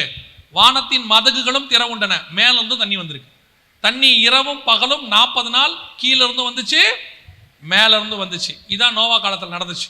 இப்போ ஒரே ஒரு சேஞ்ச், தண்ணிக்கு பதிலாக நெருப்பு, அவ்வளவுதான். ஏன்னா ஆண்டவர் தண்ணியில் அழிக்க மாட்டேன்னு மனஸ்தாபப்பட்டார் இல்லையா? மனஸ்தாபப்பட்டு அதுக்கு பதிலாக கத்தர் கொடுத்துருக்கிறது என்னது? இனிமேட்டு நான் உங்களை தண்ணியில் அழிக்க மாட்டேன், எனக்கு ரொம்ப மனஸ்தாபம் இருக்கு, அதனால நெருப்பு வச்சுக்கோங்கன்னு கொடுத்துருக்காரு. இப்போ மேல இருந்து தண்ணி நெருப்பு வரப்போது, கீழே இருந்தும் பூதங்கள் வெந்து உருகி போகும், பூமியும் அதில் உள்ள கிரியைகளும் எரிந்து அழிந்து போகும். மேல இருந்து நெருப்பு, கீழே இருந்து நெருப்பு. இப்போ இது ரெண்டுத்துக்கும் அழிவுக்கு எப்படி பூமி ஆயத்தப்பட்டிருக்குது அப்படிங்கிறத நாம் இப்போ பார்க்க போறோம். இப்போ விஞ்ஞானிகள் சில ரிப்போர்ட் கொடுத்துருக்குறாங்க, உலகம் எப்படி அழியும் அப்படிங்கிறதுக்கான ஆராய்ச்சியை 1995 பண்ணாங்க. 95 பண்ணும்போது உலகத்துல இருந்து எல்லாரும் வந்திருந்தாங்க. நம்முடைய நாட்டிலிருந்து கூட அப்போது விஞ்ஞானியாக இருந்து பின்னால் ஜனாதிபதியாக இருந்த அப்துல் கலாம் ஐயாவும் போயிருந்து அப்போ அதுக்கான ஒரு காரியத்தை பற்றி அவரும் பேசியிருக்கிறார். அதில் எதனால உலகம் அழியும் அப்படின்னு சொல்லி ஒரு குறிப்பை வந்தபோது ஜப்பானை சார்ந்ததான விஞ்ஞானி மிகை காக்கோன்னு பேர், அவர் ஒரு ரிப்போர்ட் கொடுத்தார். யுத்தத்தில் அழியுமா, தண்ணியில் அழியுமா, பூகம்பமா, எல்லாத்தையும் கால்குலேட் பண்ணும்போது அவர் சொன்னார், இதெல்லாம் நீங்கள் சொல்றது இல்லை, இதெல்லாம் தாண்டி ஒன்று வரப்போகுது. என்னன்னு கேட்டால் சூரிய புயல்னு ஒன்று வரப்போகுதுன்னு சொன்னார். சூரிய புயல்னா என்ன அப்படின்னா, சூரியனுடைய மேல் பரப்பில் சில ஓட்டைகள் ஏற்பட்டிருக்கு, பிளாக் ஹோல்னு சொல்லுவாங்க. இது 11 வருஷத்துக்கு ஒரு தடவை பூமிக்கு நேராக வரும். இந்த ஆங்கிள் பூமி சுத்துறதும் சூரியன் சுற்றி வரும்போதும் இப்படி சுற்றி வரும்போது 11 வருஷத்துக்கு ஒரு தடவை இந்த பிளாக் ஹோல் பூமிக்கு நேராக வரும். அப்போ இந்த பிளாக் ஹோல்ல இருந்து கதிர்வீச்சு நேராக பூமியை அடிக்கும். 2012 மார்ச் மாதம் 9ஆம் தேதி இது வந்துச்சு. அப்போ நார்தன் அயர்லாந்து பகுதி முழுக்க வெப்ப அலைகள் தாக்கப்பட்டு எல்லா ஃப்ளைட்டையும் ஸ்டாப் பண்ணிட்டாங்க. கிட்டத்தட்ட 35,000 கோடி ரூபா அந்த ஒரு நாள் நைட்டில் மட்டும் லாஸ் ஆயிடுச்சு. இது நடந்தது 2012 மார்ச் மாதம் 9ஆம் தேதி இது நடந்தது. அதற்கு பிறகு 11 வருஷம் கழிச்சு நடக்கணும். நல்லா கவனிங்க, அதுக்கு பிறகு 11 வருஷம் கழிச்சு நடக்கணும். அதற்கு பிறகு 11 வருஷம் 2023 நடக்கணும். 2023 இந்த சூரிய புயல் ஆரம்பிக்கிறதுக்கு முன்னாடி 2022 அந்த சூரியனுடைய ஆங்கிள் பூமியை நோக்கி திரும்ப தொடங்குச்சு. அப்பவே சூரிய புயல் பூமியை தாக்கி 40 சேட்டலைட் எரிஞ்சு போச்சு. இது நடந்தது இந்த வருஷம் பிப்ரவரி மாதம் 4ஆம் தேதி. சவுண்ட் வைங்க பார்ப்போம்.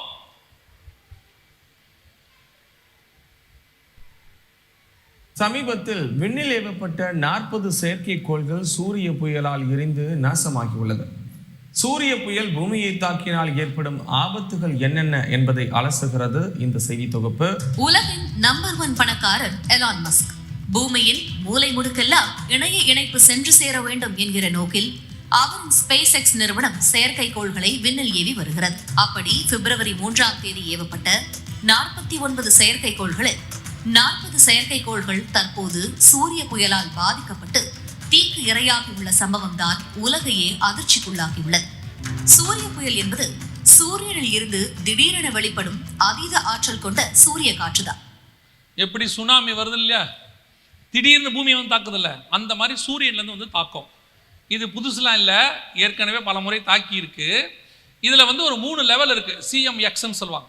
அதாவது நம்ம ரிக்டர் அளவுன்னு சொல்றோம்ல பூகம்பத்துக்கு, புயலுக்கு நம்ம மைல் கணக்குன்னு சொல்றோம்ல, அந்த மாதிரி இந்த சூரிய புயலுக்கு ஒரு 3 லெவல் இருக்கு. CMXன்னு சொல்லுவாங்க. ஒவ்வொன்றத்துக்கும் 9 ஸ்டேஜ் இருக்கு. C1 C2 C3ன்னு C9. அந்த C9 லெவலை தாண்டும் போது medium level, moderate level M1 M2 M3. M9 தாண்டும் போது extreme level X1 X2 X3. X3 தாண்ட தொடங்கும் போது பூமி எரிய தொடங்கும். இப்போ நமக்கு X3 லெவல் வரைக்கும் வந்துருச்சு. அந்த X3 லெவலுக்கு முன்னாடி உள்ள ஸ்டேஜில் தான் 40 சேட்டலைட் எரிஞ்சது. இது மட்டும் இல்லை, இந்த காந்த புலத்தில் வெடிப்பு ஏற்பட்டதுனால நீங்கள் நல்லா கவனிச்சிங்கன்னா கிட்டத்தட்ட டிரான்ஸ்ஃபார்மர்களாக வெடிச்சு சதற போகுது. இது நம்ம ஊர் விஞ்ஞானிகள் கொடுத்துருக்கிற ரிப்போர்ட். இந்த சூரிய புயலிருந்து வரக்கூடிய சூரிய அலை 2023 பெருமளவில் பூமியை தாக்க போகுது. இப்போவே அது ஆரம்பிச்சிருச்சு. இது 11 வருஷத்துக்கு ஒரு தடவை நடக்கும். போக போக இதோட லெவல் இன்க்ரீஸ் ஆகிட்டே போகுது. ஆக ஆக நம்முடைய டிரான்ஸ்ஃபார்மர்கள் வெடித்து செதறோம். அடுத்து அதுக்கு முன்னாடி சேட்டலைட்ஸ் வெடித்து செதறோம். அது இப்போ உங்களுக்கு தெரியும், டிரான்ஸ்ஃபார்மர்ஸும் சேட்டலைட்டும் வெடித்தாலே பூமி அந்தகாரப்பட்டுரும். அவ்வளோதான். நம்மளுடைய சேட்டலைட் எல்லாம் முடிஞ்சிச்சுன்னா உங்களுக்கு தெரியும், செல்ஃபோனு, டிவி, உங்களுடைய ரேடியோ எதுவுமே வேலை செய்யாது. எந்தெந்த பகுதியில் வெடிக்குதோ அந்தந்த பகுதி ஸ்தம்பிச்சிடும். அதை தாண்டி இந்த மாதிரி டிரான்ஸ்ஃபார்மர்கள் வெடிச்சிச்சுன்னா பூமி இருளில் மூழ்கும் அபாயம், பிளாக் அவுட் வார்னிங்னு சொல்லுவாங்க. இது 2வது லெவல் இப்போ வந்திருக்கு. ஒருவேளை இந்த சூரிய புயல் X3 லெவலை தாண்டும் போது நம்ம வெளியே போகும்போது இந்த புயல் நம்மளை அடிச்சிச்சுன்னு வச்சுக்கோங்க. அது எப்படிங்க அப்படின்னு கேட்டிங்கன்னா, நம்மளால கொஞ்சம் பேர் இருக்கான், என்ன சொன்னாலும் வெளியே வருவான். பார்த்துருக்கீங்களா? மாஸ்க் போடுனா போட மாட்டான், வெளியே வராதனா வருவான். அதெல்லாம் நம்மளை ஒன்றும் பண்ணாதும்மா. அப்படி வந்தால் அதில் அவன் மாட்டினா என்ன ஆகும்னு கேட்டிங்கன்னா, ஸ்பாட்டில் சாம்பல் ஆகிடும். அது எப்படி ஆகும் அப்படின்னு கேட்டிங்கன்னா, எலக்ட்ரிக்கல் சுடுகாட்டில் கொண்டு போய் பாடியை வைக்கிறீங்கல்ல, வச்சவொடனே என்ன ஆகுது? சாம்பல் ஆகுது. ஏன்னா அந்த எலக்ட்ரிக்கல் பெட்டுடைய சூடு, அந்த எலக்ட்ரிக்கல் பெட்டுடைய சூடை விட 30 மடங்கு உஷ்ணம் இது. ஸோ ஸ்பாட்டில் பாடி என்னவாயிடும்? சாம்பல் ஆகிடும். ஒருவேளை அந்த நேரத்தில் ஏதாவது காற்று அடித்தா அந்த சாம்பல் காற்றுலேயே போயிடும். அதனால தான் சொல்கிறான், அந்த ஹியூமன்ஸ் வில் டிஸ்அப்பியருங்கிறான். மனிதர்கள் காணாமல் போவதற்கு வாய்ப்பு இருக்கிறது. இது சூரிய புயலுடைய வேகம். இப்போ 40 சேட்டலைட் எரிஞ்சிருச்சு. இதை நாங்கள் 12 வருஷமாக சொல்லிக்கிட்டு இருக்கிறோம், வரப்போகுதுன்னு. அப்போ சொல்லும் போது MD ஜெகன் பயமுறுத்துறாரு, கொள்ளை நோய் வரப்போதுன்னு சொன்னால் பயமுறுத்துறாரு, பஞ்சம் வரப்போதுன்னு சொன்னால் பயமுறுத்துறாரு. இதில் பயமுறுத்துறதுக்கு என்ன இருக்கு? வரப்போகுதுன்னு பைபிளில் சொல்லியிருக்கு, வருதுன்னு பேப்பரில் சொல்கிறா, ரெண்டுத்தையும் சேர்த்து சொல்கிறோம். இதில் எதுக்கு என்ன திட்டுறான்னு தெரில. பைபிளில் எழுதுனதும் நான் இல்லை, பேப்பரில் போட்டதும் நான் இல்லை, ரெண்டுத்தையும் சேர்த்து மட்டும்தான் நான் சொல்லிட்டு இருக்கிறேன். ஒன்று நான் சொல்லும் போது என்னை திட்டுறான், இந்த ஆளுக்கு வேற வேலையே இல்லை, இப்படியே பயமுறுத்தியே ஊழியம் பண்ணுறான். நடந்துருச்சா? நடந்த உடனே சொல்கிறான், இவன் அப்போவே வாய வச்சான். இப்போ என்ன சொல்லணுங்கிறானா வேணாங்கிறானே தெரியல. எனக்கு ஆண்டவர் இந்த ஊழியம் தான் கொடுத்துருக்கிறாரு. ஒருத்தருக்கு ஒரு ஊழியம், எனக்கு எச்சரிக்கிற ஊழியம் கொடுத்துருக்கிறாரு. சொல்கிற எரேமியாவை பிடிச்சி தான் கிணத்துக்குள்ளே போடுறானே ஒளிய, பிடிக்கிற நேபுகத்நேச்சரை விட்டுறான், அவங்ககிட்ட மாட்டிக்கிறான். அப்படித்தான் இப்போவும் ஒவ்வொன்றும் ஆண்டவர் 2 வருஷத்துக்கு முன்னாடி 3 வருஷத்துக்கு முன்னாடி எடுத்து பைபிளில் இருந்து இந்த ரிப்போர்ட் இப்போவும் சொல்கிறேன். நான் ப்ராஃபட்லாம் கிடையாது, பைபிளில் உள்ளதும் நடக்க போகிறதும் ரிப்போர்ட் வரும்போது எடுத்து சொல்கிறோம், அவ்வளோதான். தூரத்தில் ஒரு மேகம் தெரியுதுங்க, மழை வரப்போதுங்கிறான், அது பாருங்க அதெல்லாம் வராது, சும்மா சொல்கிறாங்கிறான். வந்துருச்சுன்னா இருந்தாலும் அப்பயே சொன்னால் அதே மாதிரி தான் வருதுங்கிறான். நல்லா தெரிஞ்சுக்கொள்ளுங்க, இந்த சூரிய புயலுடைய பாதிப்பு 2023 உஷ்ணமாக இருக்கும், மிகப்பெரிய அளவில் இருக்கும், எதிர்பார்க்கப்படுகிறது. ஆனால் இதை விட மோசமான இன்னொன்று இருக்குது, அதான் ஆபத்து. அதுதான் 2 பேதுரு 3:10 கர்த்தர் சொன்னது, பூமியெல்லாம் வெந்து உருக போகுது. அது என்ன அப்படின்னு கேட்டிங்கன்னா, சமீபத்தில் நீங்கள் ஒரு விஷயத்தை கேட்டுக்கிட்டே இருக்கிறீங்க, நீங்கள் அதை சீரியஸாகவே எடுத்துக்கல. என்னன்னு கேட்டால், பருவநிலை மாற்றம்னு ஒன்று சொல்கிறாங்க, கேள்விப்பட்டுக்கிட்டு இருக்கீங்களா? குளோபல் வார்மிங், கிளைமேட் சேஞ்ச் அப்படின்னு சொல்கிறாங்க. 10 வருஷமாக பேசுகிறாங்க, நீங்கள் யாரும் அதை சீரியஸாகவே எடுத்துக்காத வரைக்கும் சோத்திரம், உங்கள் இஷ்டம், எடுத்துக்கல. பருவநிலை மாற்றம்னா என்ன நான் அதை சொல்லிடுறேன். ஏன்னா அதுதான் வானத்துலேருந்து அக்கினி இறங்கி எரிக்க போகுது. இப்போ அது நடக்க போது, அதுக்கு எவ்வளோ டைம் கொடுத்துருக்காங்கிறத மாத்திரம் சொல்லிட்டு நான் ஜெபம் பண்ணி முடிக்க போகிறேன். பருவநிலை மாற்றம்னா என்ன அப்படின்னு கேட்டிங்கன்னா, ஆண்டவர் இந்த பூமியை படைக்கும் போது நல்லா தெரிஞ்சுக்கொள்ளுங்க, நம்ம ஆண்டவர் எவ்வளோ அன்புள்ள தேவன் தெரியுமா? தேவன் அன்பாக இருக்கிறான்றமே அதனுடைய அளவை புரிஞ்சுக்கோங்க. இந்த பூமியை படைக்கும் போது பூமிக்கு மேலே ஒரு ஷீல்டு மண் கொடுத்துருந்தார், அது அட்மாஸ்பியரிக் லெவல்னு நம்ம சொல்லுவோம். அதை விஞ்ஞானிகள் கிரீன் ஹவுஸ்ன்னு சொல்லுவாங்க. இதான் இங்கே இருக்கு பாருங்க, கிரீன் ஹவுஸ். அப்படின்னா என்னங்க கிரீன் ஹவுஸ்னா என்ன அப்படின்னா, ஆதாம படைக்கிறதுக்கு முன்னாடி 3வது நாள் மரம் செடி கொடி எல்லாம் படைச்சார் ஆண்டவர். இந்த மரம் செடி கொடியிலிருந்து வரக்கூடியதான் ஆக்சிஜன். அது அப்படியே மேலே போகும். போயிட்டு அட்மாஸ்பியரில் காணாம போயிடக்கூடாது. ஏன்னா இவனுக்கு தேவைன்றதுனால ஆண்டவர் என்ன பண்ணுறாரு, அது திருப்பி ரிட்டர்ன் ஆகிறதுக்கு மேலே ஒரு மூடி மாதிரி போட்டுக்கிறாரு. அது மேலே போயிட்டு திருப்பி பூமிக்குள்ளேயே வரும். அப்போ ஆட்டோமேட்டிக்காக இவனுக்கு ஆக்சிஜன் எத்தனை மடங்கு கிடைக்கும்? 2 மடங்கு. இப்படி வாழ்நாளெல்லாம் எக்ஸஸ் ஆன ஆக்சிஜன் இவனுக்கு இருந்துகிட்டே இருக்கும். அதனால இவனுக்கு என்ன கிடைக்காது? மூச்சுத்திணறல் வராது, சாவு வராது. ஆக்சிஜன் இருக்கிற வரைக்கும் நமக்கு வாழ்க்கை இருக்கும். ஆனால் ஒரிஜினல் ஆக்சிஜன் யார் தெரியுமா? இவர் தான் ஒரிஜினல் ஆக்சிஜன். ஏன்னா இவர் தான் என்ன ஊதினாரு? ஜீவ சுவாசத்தை ஊதினார். இவர் தான் ஒரிஜினல் ஆக்சிஜன், அல்மைட்டி ஆக்சிஜன். இவர் ஊதி அவனை இவர் கூட வச்சுக்கலான்னு பார்த்தாரு. இந்த பையன் பாவம் செஞ்சான். பாவம் செஞ்ச உடனே ஓடி போய் எங்க ஒளிஞ்சுக்கிட்டான்? மரத்துக்கு பின்னாடி, விருட்சங்களுக்கு பின்னால் ஒளிந்து கொண்டான். மரத்துக்கு பின்னாடி போயிட்டான். மரத்துக்கு பின்னாடி போன உடனே அதோட அர்த்தம் என்ன தெரியுமா? நீ என்னை விட்டு போயிட்ட, ஆனா என்னை விட்டு போன நீ கூட செத்துறக்கூடாது அப்படின்னு ஆல்டர்னேட் ஆக்சிஜன் தான் மரம். இவருக்கு பின்னாடி இருக்கிற வரைக்கும் இவர் ஆல்மைட்டி ஆக்சிஜன். இவர்கிட்ட இருந்து ஓடி போய் ஒளிஞ்சுக்கிட்டது ஆல்டர்னேட் ஆக்சிஜன். மரத்தை வச்சார் ஆண்டவர். இப்போ பிசாசு பார்த்தான், இந்த ஆண்டவர் இவ்வளோ நல்லவரா, தன்னை விட்டு போன பாவி கூட வாழணும்னு நினைக்கிறாரு. துன்மார்க்குடைய மரணத்தை கூட அவர் பார்க்க விரும்பலையாமா, அவனுக்கும் ஒரு வாழ்க்கை கொடுக்கணும்னு நினைக்கிறாரு. மரத்தை வச்சாரு. இப்போ இவன் பார்த்தான், ஆதாமை பார்த்தான். ஆதாமே, நீ சாவறதுக்கு ஒரே வழி தான் இருக்குது, என்ன பண்ணலாம்? மரத்தை வெட்டிடு. அப்படி சொன்னா வெட்ட மாட்டான் ஆதாம். ஆதாமுக்கு ஆசை கொடுத்தான். நம்ம ஏன் வீடு கட்டக்கூடாது? நம்ம ஏன் ரோடு போடக்கூடாது? நம்ம ஏன் ரோட்டில் வண்டி ஓட்டக்கூடாது? நம்ம ஏன் 8 வழி சாலை போடக்கூடாது? 4 வழி சாலைக்கே ஆள் இல்லையேங்க, இருந்தாலும் பரவாயில்ல 8 வழி போடுங்க. போடணும் என்ன செய்யணும்? மரத்தெல்லாம் வெட்டுங்க, மலையெல்லாம் வெட்டுங்க. ஒவ்வொரு மரமும் ஒரு ஆக்சிஜன் பங்கு. நமக்கு பெட்ரோல் பங்க் இருக்குல்ல, அந்த மாதிரி ஒவ்வொரு மரமும் என்னது? ஒரு ஆக்சிஜன் பங்கு. ஒரு மரத்தையும் வெட்ட வெட்ட வெட்ட வெட்ட அப்படியே கொஞ்சம் கொஞ்சமா சிட்டி வந்துச்சு. நமக்கு சிட்டி தானே இஷ்டம், நமக்கு தான் கிராமம் பிடிக்காதே. சிட்டி இஷ்டம். சிட்டி வந்துச்சு, வீடு வந்துச்சு, மரத்தை வெட்டியாச்சு. ரோடு போடணும், மரத்தை வெட்டு. இப்போ கூட பாருங்க, எக்ஸ்டெண்ட் பண்ணுறதுக்கு எதை தான் வெட்டுறான்? இது பிசாசுடைய மகா பெரிய திட்டம், சிட்டி கட்டுறது. அதெல்லாம் ஒரு பெரிய சப்ஜெக்ட் பைபிளில் இருக்குது. அது நம்ம தனி வேத பாடமாக பார்க்கணும். மொத்த மரத்தையும் வெட்டி, இதுக்கு பதிலாக அவன் கொண்டாந்தது என்னது? ஃபேக்ட்ரிஸ். இதுக்கு பதிலாக அவன் கொண்டாந்தது வாகனங்கள், 2 வீலர், 4 வீலர், 6 வீலர், 8 வீலர். இதுல இருந்து வெளியே வர்றது என்ன வருது? Carbon di oxide, methane, ethane எல்லாம் வருது. இப்போ இதெல்லாம் மேலே போயிட்டு திருப்பி எங்க வருது? பூமிக்குள்ளேயே வருது. கர்த்தர் ஆக்சிஜனுக்காக வச்சதெல்லாம் இப்போ எப்படி போகுது? கார்பன் டை ஆக்சைடா போய் திருப்பி வருது. இந்த போற உஷ்ணம் திருப்பி எங்க வருது? பூமிக்குள்ளேயே வருது. இதற்கு பேர் தான் குளோபல் வார்மிங். இப்போ ஆக்சிஜன் போய் 2 மடங்கு கூலாக வேண்டிய பூமி, கார்பன் டை ஆக்சைடு போய் என்ன ஆகுது? 2 மடங்கு சூடாகுது. ஏன்னா ஏசியிலேருந்து வர்றது சூடு காத்து, வாகனங்கள்லேருந்து வர்றது சூடான காத்து, அப்புறம் கார்லேருந்து வர்றது சூடான காத்து, ஃபேக்ட்ரியிலேருந்து வெளியே வருது, பெருசாக வச்சு மேலே விடுறாங்களே சூடான காத்து, எல்லாம் போய் போய் திருப்பி எங்கே வருது? பூமிக்குள்ள. இதுக்கு பேர் தான் குளோபல் வார்மிங். இப்போ என்ன சொல்றான்? இதையெல்லாம் நிறுத்து, ஃபேக்டரிஸை நிறுத்துங்க, வாகன பெருக்கத்தை நிறுத்துங்க. இதை நம்ம சொன்னோம்னா ஒத்துக்க மாட்டான். நம்ம சொன்னோம்னா இவர்கள் பழமைவாதிகள், இவர்கள்லாம் மதவாதிகள், முன்னேற்றத்தை விரும்பாதவர்கள் அப்படிம்பா. இப்போ இவனா அடிச்சுக்கிறான். லாக்டவுன் எதுக்கு? லாக்டவுன் எதுக்கு? கொரோனாவுக்குன்னு நம்ம சொல்றோம்ல, அங்க சொல்றான் வெளிநாட்டில் கொரோனாங்கிறது முன்னாடி வச்சிருக்கிற ஒரு பேர் தானே ஒழிய லாக்டவுனுக்கு காரணமே குளோபல் வார்மிங் தான்றான். கொரோனா வந்த உடனே ஏன் லாக்டவுன் போட்டு வண்டியை நிறுத்த சொல்றான்?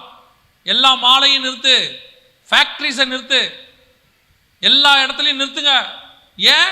இதுல இருந்து வரக்கூடிய உஷ்ணத்தை நிறுத்தினாதான் பூமி சூடாவதை நிறுத்தணும். ஏங்க அவ்வளோ சீரியஸாவா இருக்கு நிலைமைன்னு கேட்டீங்கன்னா, இப்போ பூமியினுடைய உஷ்ண நிலை 1.5 டிகிரியை தாண்டிருச்சு.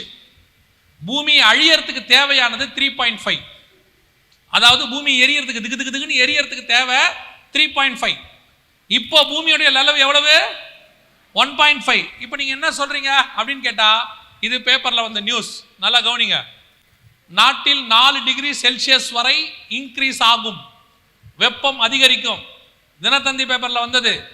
டேட்டோட கொடுத்துருக்குறோம் பாருங்க. அவன் என்ன சொல்றான் பாருங்க, இந்த இடத்துல பாருங்க, 3வது பேராகிராஃப்ல கீழே என்ன கொடுத்துருக்கான் பாருங்க. பருவநிலை மாற்றம் காரணமாக வெப்பம் மேலும் அதிகரிக்கும். இதனால் ஏற்படும் வெப்ப அலைகளால் பொதுமக்கள் கடுமையாக பாதிக்கப்படுவர். இந்த வெப்ப அலைகள் 1000 கணக்கானோரை கொல்லும் அளவுக்கு சக்தி வாய்ந்ததாக இருந்தாலும், இது எவ்வளவு பேரை கொல்ல போதா? 1000 கணக்கானோரை கொல்ல போது அப்படின்னு சொல்றான். இப்போ ஒரு பக்கம் பஞ்சத்துக்கு காரணம் என்னன்னு சொல்றான், பருவநிலை மாற்றம். ஒரு பக்கம் பஞ்சத்துக்கு காரணம் கொரோனா. இப்போ மொத்த லாக்டவுனும் போட போறான், திருப்பி எல்லாத்தையும் ஸ்டாப் பண்ணுவான், எல்லா நெருப்பும் இறங்க போதாமா, 5 டிகிரி இன்க்ரீஸ் ஆக போகுது, 4 டிகிரி. இந்த பக்கம் இருக்கு பாருங்க, இது என்ன தெரியுமா, ஒவ்வொரு ரயில்வே ஸ்டேஷன்லையும் கவர்மெண்ட் வச்சிருக்கு எச்சரிக்கை போர்டு, 5 டிகிரி வரைக்கும் இன்க்ரீஸ் ஆக போகுதுன்னு வச்சிருக்காங்க. மேல கொடுத்துருக்காங்க பாருங்க. கோடை காலத்தில் வழக்கமான வெப்பநிலை விட 5 டிகிரி செல்சியஸ் கூடுதல் வெயிலின் தாக்கம் இருக்கும் என இந்திய வானிலை மையம் அறிவித்துள்ளது. 5 டிகிரி இன்க்ரீஸ் ஆக போகுது. இது ஆகும்போது ஆட்டோமேட்டிக்காக பூமி எரிய தொடங்கும். நான் சொல்லல, எல்லா பக்கமும் உருக ஆரம்பிச்சிருச்சு, எல்லா பக்கமும் பனிக்கட்டி உருகுது. உங்களுக்கு தெரியும் நினைக்கிறேன், போன வாரம் மட்டும் 1200 ஸ்கொயர் கிலோமீட்டருக்கு பனிக்கட்டி உருகிருச்சு. அதாவது இத்தாலி தேசம் எவ்வளவு பெருசோ அவ்வளோ பெரிய பனிக்கட்டி உருகிருச்சு. இன்னும் 8 வருஷத்துக்குள்ள 12 கிலோமீட்டர் தண்ணி உள்ள வரும். இதெல்லாம் அவன் கொடுத்துருக்கா, ரிப்போர்ட் கொடுத்துருக்கா. நமக்கு இதை பத்தி ஏதாவது இருக்கா? பைபிள்ல இருக்குதா? சமுத்திரமும் அலைகளும் முழக்கமாக இருக்கும், ஆண்டவர் சொல்லி வச்சிருக்கிறாரு. இங்க பாருங்க, இது ஐநாவுடைய ரிப்போர்ட். இந்த பாதிப்பு ஏற்படும் போது என்ன நடக்கும் எல்லாம் ஐநா கொடுத்துருக்கு. இவங்க என்ன சொல்லியிருக்கிறாங்க பாருங்க. அதன்படி 2030 பூமியின் வெப்பநிலை 3.5 டிகிரி செல்சியஸ் வரை அதிகரிக்கும் என்று ஐநா கூறியுள்ளது. 3.5 செல்சியஸ் என்பது உலகையே அழிக்கக்கூடிய அளவு வெப்பநிலை ஆகும். இது கண்டிப்பாக 2030க்குள் நடந்து விடும். 2030 எத்தனை வருஷம் இருக்கு? சும்மா சொல்லுங்க, எத்தனை வருஷம் இருக்கு? அதை மனசுல வைக்காதீங்க. அவங்க சும்மா அப்படி சொல்லுவாங்க, ஐயோ 2030 இன்னும் பொண்ணுக்கு கல்யாணம் பண்ணி பார்க்கலையே, வீடு இன்னும் பாதி நிலைமையிலேயே இருக்குது. நீங்க 2030 நான் சொன்னா அந்த டேட் எல்லாம் மனசுல என்ன செஞ்சுக்காதீங்க, வச்சுக்காதீங்க. என்னை பொறுத்த வரைக்கும் அதுக்கு முன்னாடியே வந்துடும். ஓ, நீங்க பின்னாடி போகணும்னு நினைச்சீங்களோ? அதான் யோசிக்கிறாங்க, உன் வாயில நல்ல வார்த்தை வராது. கவனிங்க, இதெல்லாம் உலகத்தில் சம்பவிக்க வேண்டியது. இது குளோபல் வார்மிங்க்கு அவங்க கொடுத்துருக்க ரிப்போர்ட். இது ரஷ்யா உக்ரைன் வார் ஆரம்பிக்கிறதுக்கு முன்னாடி கொடுத்தது. ரஷ்யா உக்ரைன் வார் ஆரம்பித்த பிறகு குளோபல் வார்மிங் இன்னும் இன்க்ரீஸ் ஆயிடுச்சு. அவங்க குண்டு போட்டதுலேருந்து இப்போ 2 டிகிரியை தாண்டிருச்சாமா. சரி, இதெல்லாம் இவ்வளோ தூரம் இருக்குதே, இவ்வளோ உண்மையானா இவ்வளவும் ரிப்போர்ட் இருக்கு, இவ்வளோ உண்மை, எல்லாம் 100% கரெக்ட், எல்லாமே அவங்க கொடுத்த ரிப்போர்ட் தான். சரி, நம்ம ஆத்தென்டிகேட்டாக இன்னொரு ஆள் இருக்கிறார், அவரையும் கேட்டுருவோம். அவர் தான் நமக்கு ஏற்கனவே சொல்லியிருக்கிறார், பில் கேட்ஸ்னு ஒருத்தர். அவர் என்ன சொல்லியிருக்காரு பாருங்களேன், அதுக்கு சவுண்ட் வைங்க. பணக்காரரான பில் கேட்ஸ் ஏற்கனவே 2015ஆம் ஆண்டே கொரோனா தொடர்பில் பல விழிப்புணர்வுகளை ஏற்படுத்தி இருந்தார். அதே போல மீண்டும் அவர் உலகம் என்னும் 2 மிக பேரழிவுகளை சந்திக்க இருக்கிறது என்பதை கூறி பரபரப்பை ஏற்படுத்தியுள்ளார். உலகின் பெரும் பணக்காரரான பில் கேட்ஸ் தற்போது உலகத்தையே அச்சுறுத்தி கொண்டிருக்கும் கொரோனா வைரஸ் குறித்தான சில விஷயங்களை கடந்த 2015ஆம் ஆண்டில் உலக நாடுகளை எச்சரிக்கை விடுக்கும் விதமாக தெரிவித்திருந்தார். இந்த நிலையில் எதிர்காலத்தில் நாம் சந்திக்க இருக்கும் 2 பேரழிவுகள் குறித்து பில் கேட்ஸ் தற்போது மீண்டும் தெரிவித்துள்ளார். இந்த நிலையில் வெரிடேசியம் என்னும் பிரபல யூடியூப் சேனலில் டெரிக் முல்லர் என்பவரிடம் சமீபத்தில் கலந்துரையாடியுள்ளார் பில் கேட்ஸ். தன்னுடைய தீர்க்க தரிசனத்தை அவர் விரும்பவில்லை எனவும் தெரிவித்துள்ளார். ஆனால் 5 ஆண்டுகளுக்கு முன்பே எப்படி கொரோனா வைரஸ் வரும் என கணித்தீர்கள் என்று டெரிக் முல்லர் கேட்டபோது, சுவாச வைரஸ்கள் ஒவ்வொன்றாக தோன்றுகின்றன, இவை மிகவும் ஆபத்தானவை, எபோலா போன்ற தொற்றுக்காக நீங்கள் மருத்துவமனையில் சிகிச்சையில் இருக்கும் போதே பிறருக்கும் பரவி விடுகிறது என்று தெரிவித்துள்ளார். மனிதர்கள் இன்னும் தயாராகாத வேறு ஏதாவது பேரழிவுகள் வரப்போகிறதா என்ற கேள்விக்கு பதிலளித்த பில்கேட்ஸ் 2 பேரழிவுகள் இருப்பதாக குறிப்பிட்டுள்ளார். முதலில் பருவநிலை மாற்றம். கொரோனாவில் இறந்தவர்களை காட்டிலும் ஒவ்வொரு ஆண்டும் இனி பருவநிலை மாற்றத்தால் கூடுதலான உயிரிழப்புகள் ஏற்படும். அடுத்த பேரழிவை பற்றி பேசுவதை மக்கள் விரும்பவே மாட்டார்கள் என தெரிவித்தார். உயிர் சேதத்தை கொரோனாவில் இறந்தவர்களை விட அதிகமானோர் கொரோனாவில் எவ்வளவு பேர் சேர்த்திருக்காங்க தெரியுமா? அமெரிக்க அதிபர் ஜோ பைடன் சொல்றாரு, 2ஆம் உலக யுத்தத்தில் மரித்தவர்களை விட கொரோனாவில் அதிகமாக மரிச்சிருக்கிறாங்க. இப்போ வரப்போற குளோபல் வார்மிங்ல இதை விட அதிகமாக மக்கள் சாவாங்க. சரி, இந்த குளோபல் வார்மிங்ல இருந்து இப்படி பூமி எரியும் போது ஜனங்க தப்பிக்கிறதுக்கு என்ன செய்வாங்கன்னு பைபிள் சொல்லுது. 6வது முத்திரையில் அது இருக்கு. அதை வாசிங்க. இப்போ இவங்க என்ன செஞ்சிருக்காங்கன்னு பார்த்துட்டு முடிச்சிருவோம். 6ஆம் அதிகாரம் 15ஆம் வசனம் வெளிப்படுத்தின விசேஷம். பூமியின் ராஜாக்களும் பெரியோர்களும் ஐஸ்வர்யவான்களும் சேனை தலைவர்களும் பலவான்களும் சுயாதீனரும் அடிமைகள் யாவரும் பர்வதங்களின் குகைகளிலும் கண்மலையிலும் ஒளிந்து கொண்டு, இவங்க எல்லாம் போய் எங்க ஒளிஞ்சுப்பாங்களாம்? பர்வதங்களின் குகைகளிலும் மலையோடைய குகையிலையும் கண்மலையிலும் போய் என்ன பண்ணுவாங்களா? ஒளித்துக்கொண்டு. 2500 வருஷத்துக்கு முன்னாடி பைபிள்ல இருக்கு. இப்போ இவங்க என்ன பண்ணியிருக்கிறாங்க எல்லாரும் கேட்டீங்கன்னா, அத்தனை பேரும் பின்னாடி தெரியுது பாருங்க, இந்த மாதிரி அழிவின் நாளுக்கென்று ஒவ்வொருத்தரும் பின்னாடி தெரிந்து பாருங்க, இந்த மாதிரி மலைக்கு அடியில பெரிய பெரிய குகைகளை உண்டாக்கி இருக்கிறாங்க. பெரிய பெரிய குகைகள் உண்டாக்கி ஒரு குகையிலையும் 10,000 பேர் 20,000 பேர் தங்குற மாதிரி 100 குகைகள் 2000 குகைகள் 3000 குகைகள் உருவாகி இருக்கிறாங்க. உள்ளுக்குள்ள எல்லா வசதிகளும் ரெடியா இருக்குது. இது குளோபல் சீட் வால்ட்னு சொல்லி உலகத்தில் இருக்கிற எல்லா மரம் செடி கொடியினுடைய விதையும் கொண்டு போய் பத்திரப்படுத்தியாச்சு.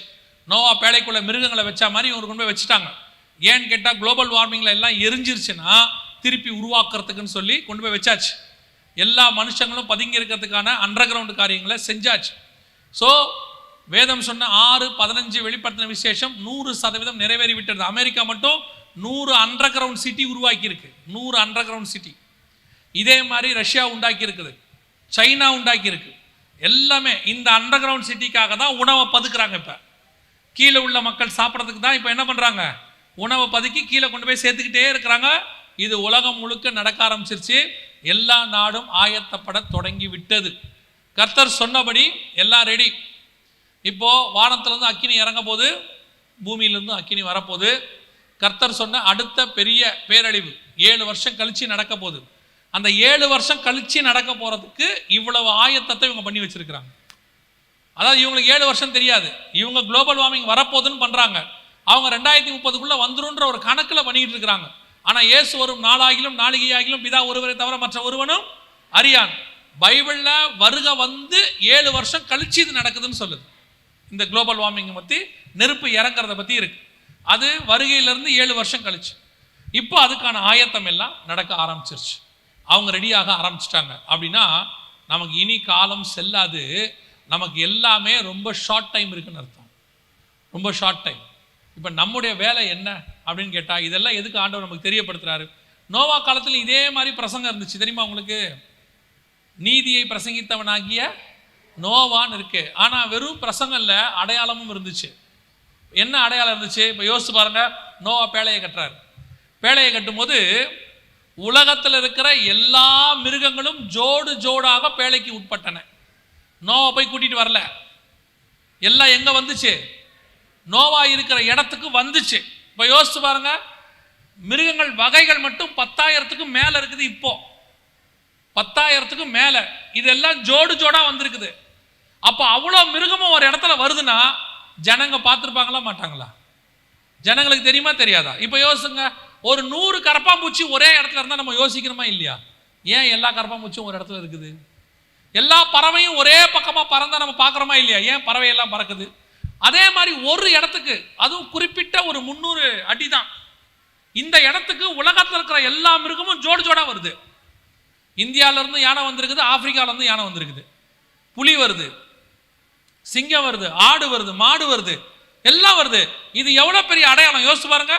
பறவைகள்லாம் பறந்து வந்துகிட்டு இருக்கு, எல்லாம் வருது, எல்லாம் பேழைக்கு உட்பட்டன. இதை பார்க்கும்போது யாருக்கு உணர்வு இல்லையாமா? ஜனங்களுக்கு உணர்வு இல்லையாமா? இது இப்ப இருக்கிறத விட பெரிய அடையாளம் அது. அதுக்கு சயின்ஸே தேவையில்லை. இதுக்காவது நம்ம எடுத்து ப்ரொஜெக்டர்ல எடுத்து போட்டு உங்களுக்கு எல்இடியில காட்ட வேண்டியிருக்கு. அதை எதுவுமே காட்ட வேணாம், நீ பார்த்தாலே தெரியும். அத்தனை பறவையும், மயில் பறந்து வருது, குயில் பறந்து வருது, கோழி நடந்து வருது, அத்தனையும் பறந்து ஒட்டு மொத்தமா ஒரு இடத்துக்கு வந்து சேருதுன்னா யோசித்து பாருங்க. ஜூல ஒரு 10, 20, 30 வகை மிருகத்தை பார்க்கறதுக்கே அவ்வளவு கூட்டம் வருது.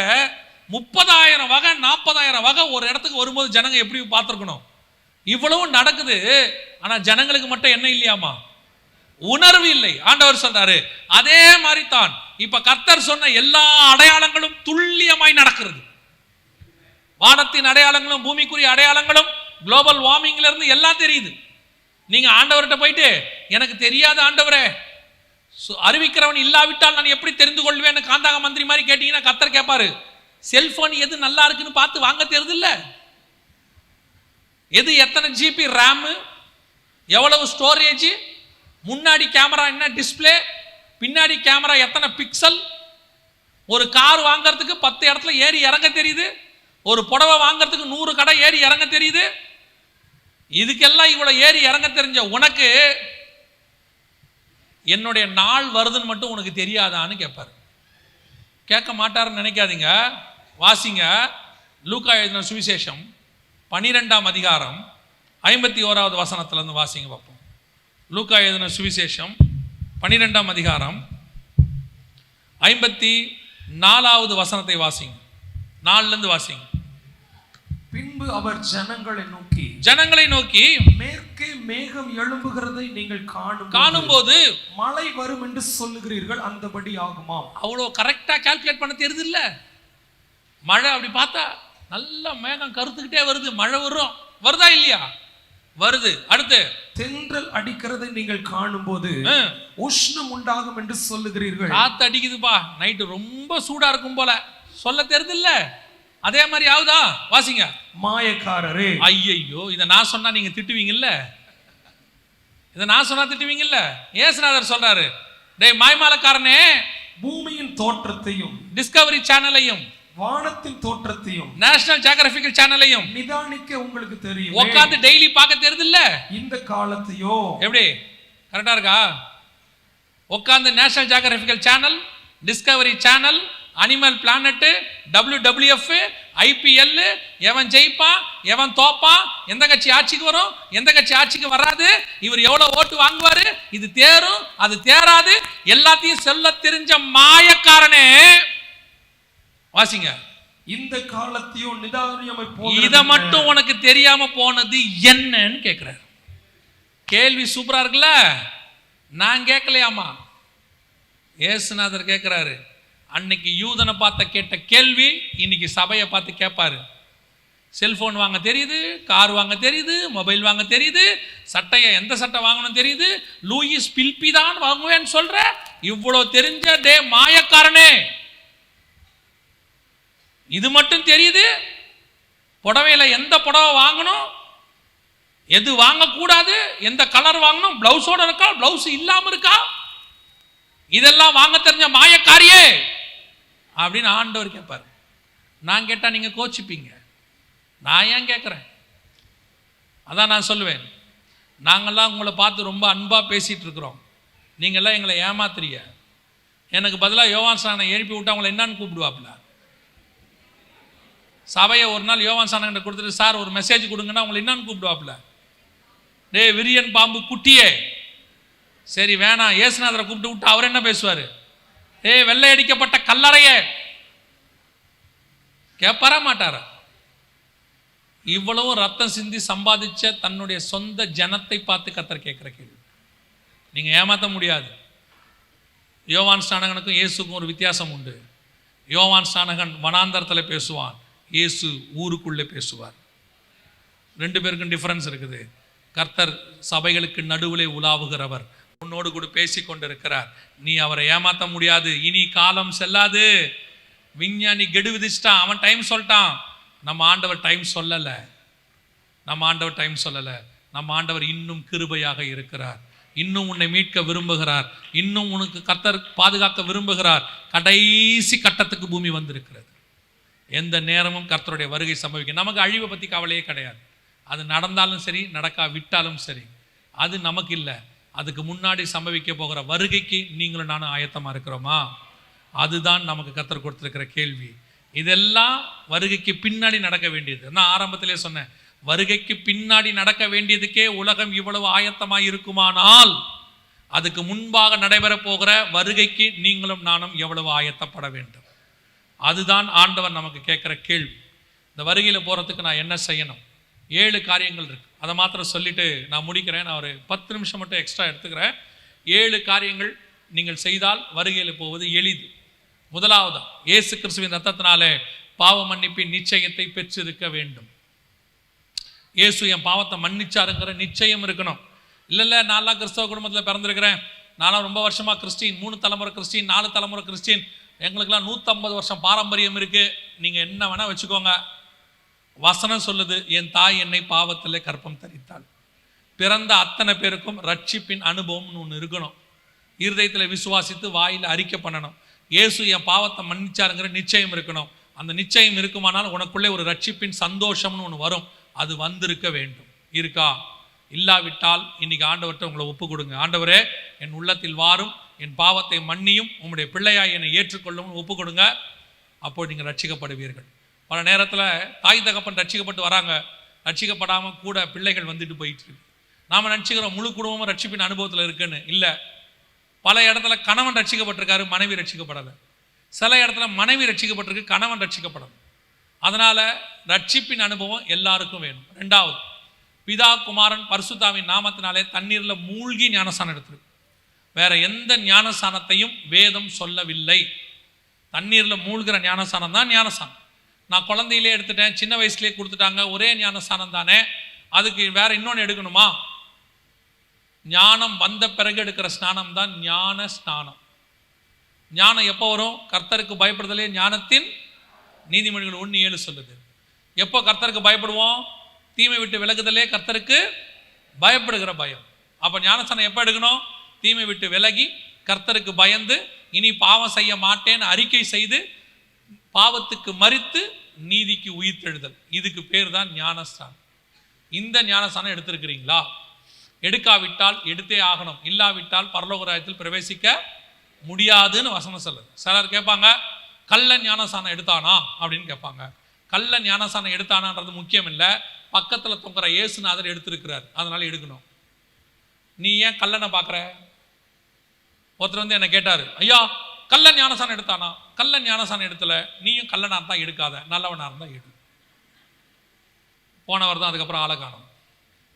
கவனிங்க, கள்ள ஞானஸ்நானம் எடுக்கவில்லை, அவன் பரலோகத்திற்கும் போகவில்லை.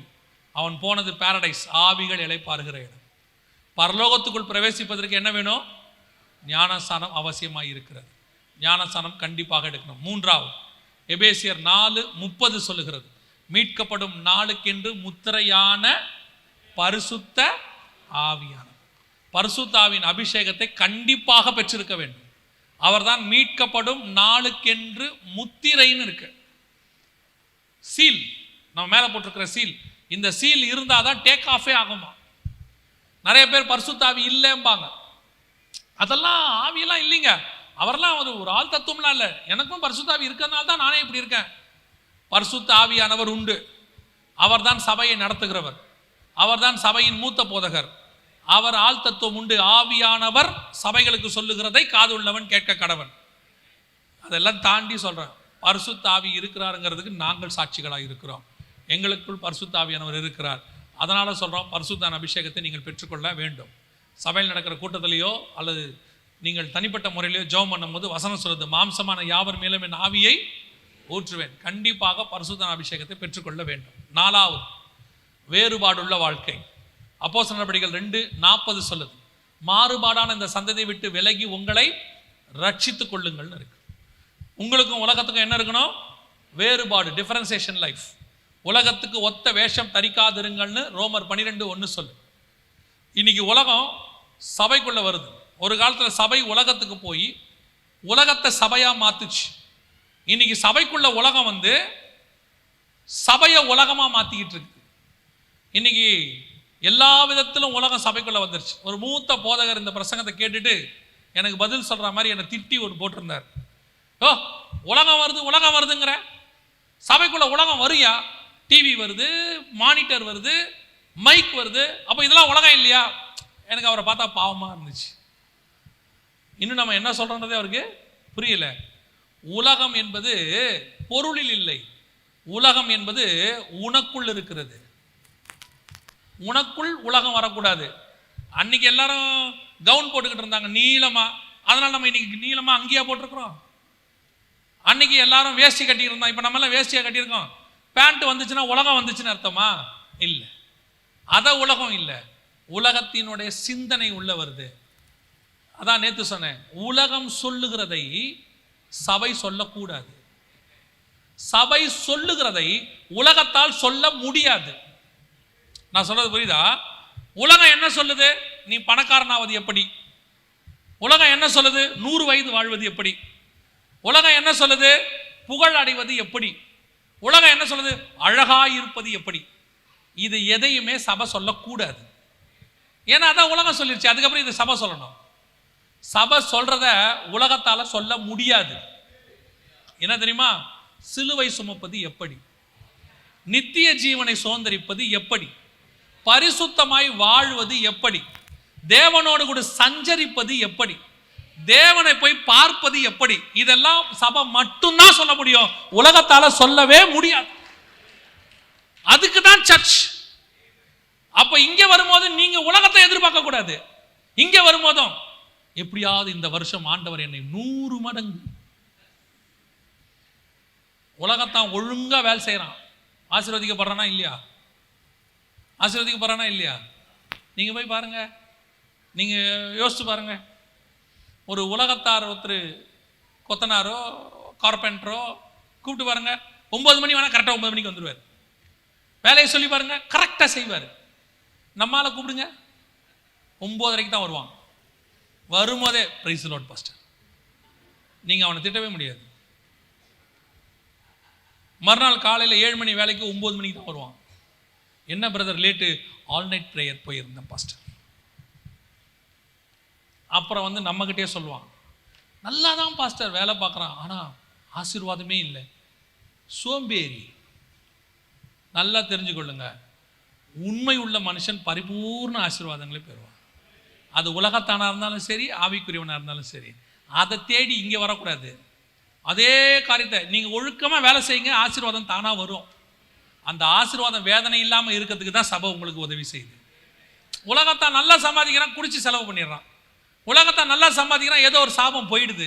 உலகத்தான் நல்லா சம்பாதிக்கிறான், வழக்கிலேயோ வியாதியிலையோ போயிடுது. ஆனால் உனக்கும் எனக்கும் அப்படி போகாதபடி கர்த்தர் அதை ஆசீர்வாதமாய் மாற்றி கொடுக்குறார். ஆனால் உழைக்கணும். இங்கே பிரச்சனை என்ன தெரியுமா? இங்கே நம்ம ஆளு உனக்கு சொல்லி கொடுக்கும்போதே தப்பாக சொல்லி கொடுத்துட்றான். உலகத்தான் என்ன செய்யறானா? உலகத்தானுக்கு என்ன? லாட்ரி சீட்டு சுரண்டுனா வரும். அதே மாதிரி இங்கேயும் சொல்லி கொடுத்துறான், நீ ஒன்றும் செய்வானா, கிளைம் மட்டும் பண்ணு. எப்படி கிளைம் பண்ண வரும்? உழைக்காம. நீங்க ஒருத்தர் சொல்லி கொடுக்குறாரு, ஒரு கார் மேல கை வச்சு நீ ஜோம் பண்ணு, கர்த்தர் அந்த காரை உனக்கு தராரா இல்லையாப்பா? நான் சொன்னேன் தரமாட்டார். ஏங்க அப்படி சொல்றீங்க? நீங்க எப்போ பார்த்தாலும் தப்பா பேசுறீங்க. இல்லடா, அது அவன் காரு, எப்படி உனக்கு தருவாரு? ரோட்ல ஒரு கார் இருக்கு, அதே மாதிரி எனக்கு வேணும்னு கேட்டா கூட நியாயம். ஆண்டவரை இந்த மாதிரி எனக்கு ஒன்று தாங்கன்னு சொன்னா கூட நியாயம்.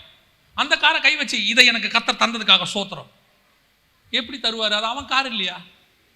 அது எப்படி தருவாரு? அடுத்தவன் பொருள் மேல் இச்சையா அது இருப்பாயின் இல்லை, அது கூட பரவாயில்ல. அந்த ஆள் காரை நிறுத்திட்டு போயிருக்கான், நிழல்ல உள்ள மனைவி பிள்ளையை வச்சுட்டு போயிருக்கான். இப்ப நீ ஜோம் பண்றியா, எது இதெல்லாம் கிடைக்கும் உனக்கு?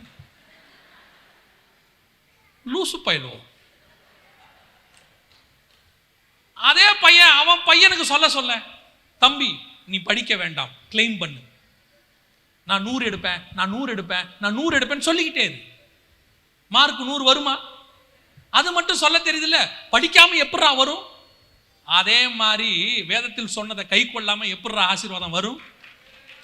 நான் சொன்ன இந்த வார்த்தைகளின்படி நீ செய்தால் நான் உன்னை ஆசீர்வதிப்பேன்னு கர்த்தர் சொல்றார்.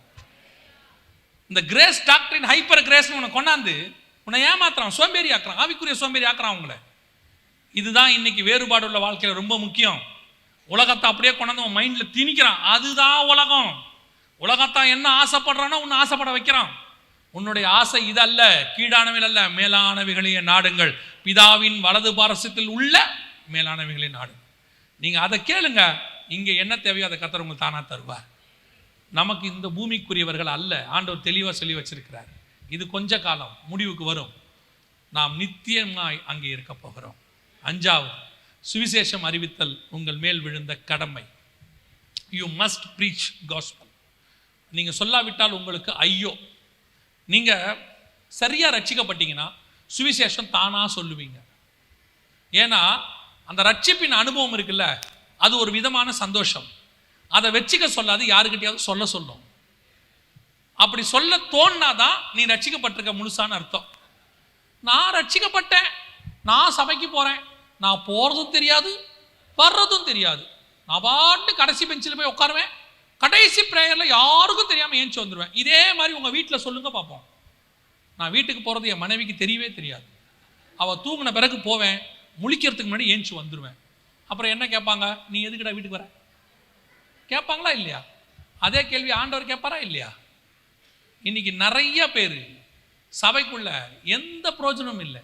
நல்லா தெரிஞ்சுக்கொள்ளுங்க, நீ பரலோகத்திற்கு போகும்போது உன் கூட 2 தான் வரும். ஒன்று உன் ஆத்மா, இன்னொன்று நீ சம்பாதிச்ச ஆத்மா. வேற எதுவுமே வராது. நீங்கள் வச்சிருக்கிற நகை, நட்டு, போல்ட்டு, ஸ்க்ரூ டிரைவரு, ஸ்பேனரு, உங்கள் அம்மாவுக்கு அவங்க அம்மா கொடுத்த புடவை, எங்கள் அம்மா சாகும்போது சங்கில் பால் ஊற்றுறாங்க அந்த சங்கு. நிறைய பேர் இந்த பரணையிலாம் ஒரு பெரிய இரும்பு டப்பா ஒன்று வச்சுருப்பான். எடுத்து பாருங்கள், அதில் என்னென்னமோ இருக்கும். சில ஆள் கட்டிலுக்கு அடியில் நிறைய போட்டு வச்சுருப்பான். அதில் போய் பாருங்கள், ஒரு குப்பை குளமாக இருக்கும். அந்த அம்மா பெருக்கும் போது கேட்கும், ஏன்ப்பா இதெல்லாம் தூக்கி போட்டலும் கை வைக்காது. என்ன என்னைக்காவது யூஸ் ஆகும், என்னைக்கு பெட்டியில் ஆணி அடிக்கிறதுக்கா? வச்சுக்கோங்க, எல்லாம் வச்சுக்கோங்க, எதையும் வேணான்னு சொல்லலை. ஆனால் எதுவும் கூட வரவே வராது. அதனால தான் ஆண்டவர் சொன்னார், அழிந்து போகிற உலக பொருட்களால் நண்பர்களை சம்பாதித்துக்கொள். எவ்வளோக்கு ஆத்மாதாயம் பண்ணுமோ அவ்வளோக்கு ஆத்மாதாயம் பண்ணுங்க. அதுதான் நிரந்தர பொக்கிஷம், அதுதான் மேலே வரும். வேற எதுவும் மேலே வராது. 6வது, இயேசு வருவார் என்பதை ஒவ்வொரு நாளும் விசுவாசிக்கணும். ஏதோ 2 நாள் கூட்டம் வச்சாங்க, வருகையை பற்றி பேசினாங்க, நல்லா இருந்துச்சு அப்படின்னு சொல்லி ஒரு வாரத்துக்கு இந்த ஜுரம் இருக்கும். வானத்துலேருந்து ஏதாவது நெருப்பு விடுற மாதிரியே இருக்கும். நீங்கள் பார்க்கும்போது திடீர்னு வானத்தில் ஒரு லைட்டு மாதிரி போச்சுன்னு வச்சுங்க, உடனே ஃபோன் பண்ணுவான், வானத்தில் பார்த்தியா அந்த பிரதர் எம்டி ஜெகன் சொன்ன மாதிரி ஒரு லைட்டு மாதிரி ஒன்று வந்துச்சு, என்னவோ முடிய போகுது. இது 1 வாரத்துக்கு இருக்கும். அதுக்கப்புறம் இடியே விழுந்தாலும் கவலைப்படாது. அப்படி இருக்கக்கூடாது. இது ஒரு சின்ன தீப்பொறி மாதிரி இன்னைக்கு கர்த்தர் உங்களுக்குள்ளே போட்டிருக்கிறார். இது முடிவு பரியந்தம் இயேசு வர்ற வரைக்கும் இருக்கணும். ராத்திரி படுக்க போகிற ஒவ்வொரு நாளும், ஆண்டவரே இந்த நாளில் உங்களுடைய வருகை இருக்குமானால் நான் எடுத்துக்கொள்ளப்பட வேண்டும். காலையில் எழுந்திருக்கும் போது, ஆண்டவரே இந்த நாளில் உங்களுடைய வருகை இருக்குமானால் நான் எடுத்துக்கொள்ளப்பட வேண்டும். இது வருகைங்கிறது ரத்தத்தில் ஊறிடணும். ஏன்னா அதுதான் நம்ம டெஸ்டினேஷன். அதோட எல்லாமே முடிஞ்சிருச்சு.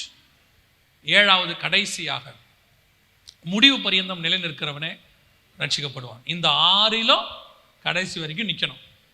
அடைந்த ரட்சிப்பு, எடுத்த ஞானசானம், பெற்ற அபிஷேகம், வாழ்கிற வேறுபாடுள்ள வாழ்க்கை, சொல்கிற சுவிசேஷம், விசுவாசிக்கிற வருகை, இந்த 6லும் முடிவு பரியந்தம் நிற்கும் போது நீங்கள் ரட்சிக்கப்பட்டு கர்த்தருடைய வருகையிலே பிரவேசிப்பது எளிது. அல்லேலூயா. நம்முடைய ஆண்டவர் வெகு சீக்கிரம் வரப்போகிறார். இனி காலம் செல்லாது. கர்த்தர் வாசப்படியில் தான் நிற்கிறார். எந்த நேரமும் கர்த்தருடைய வருகை சம்பவிக்கும். அல்லேலூயா.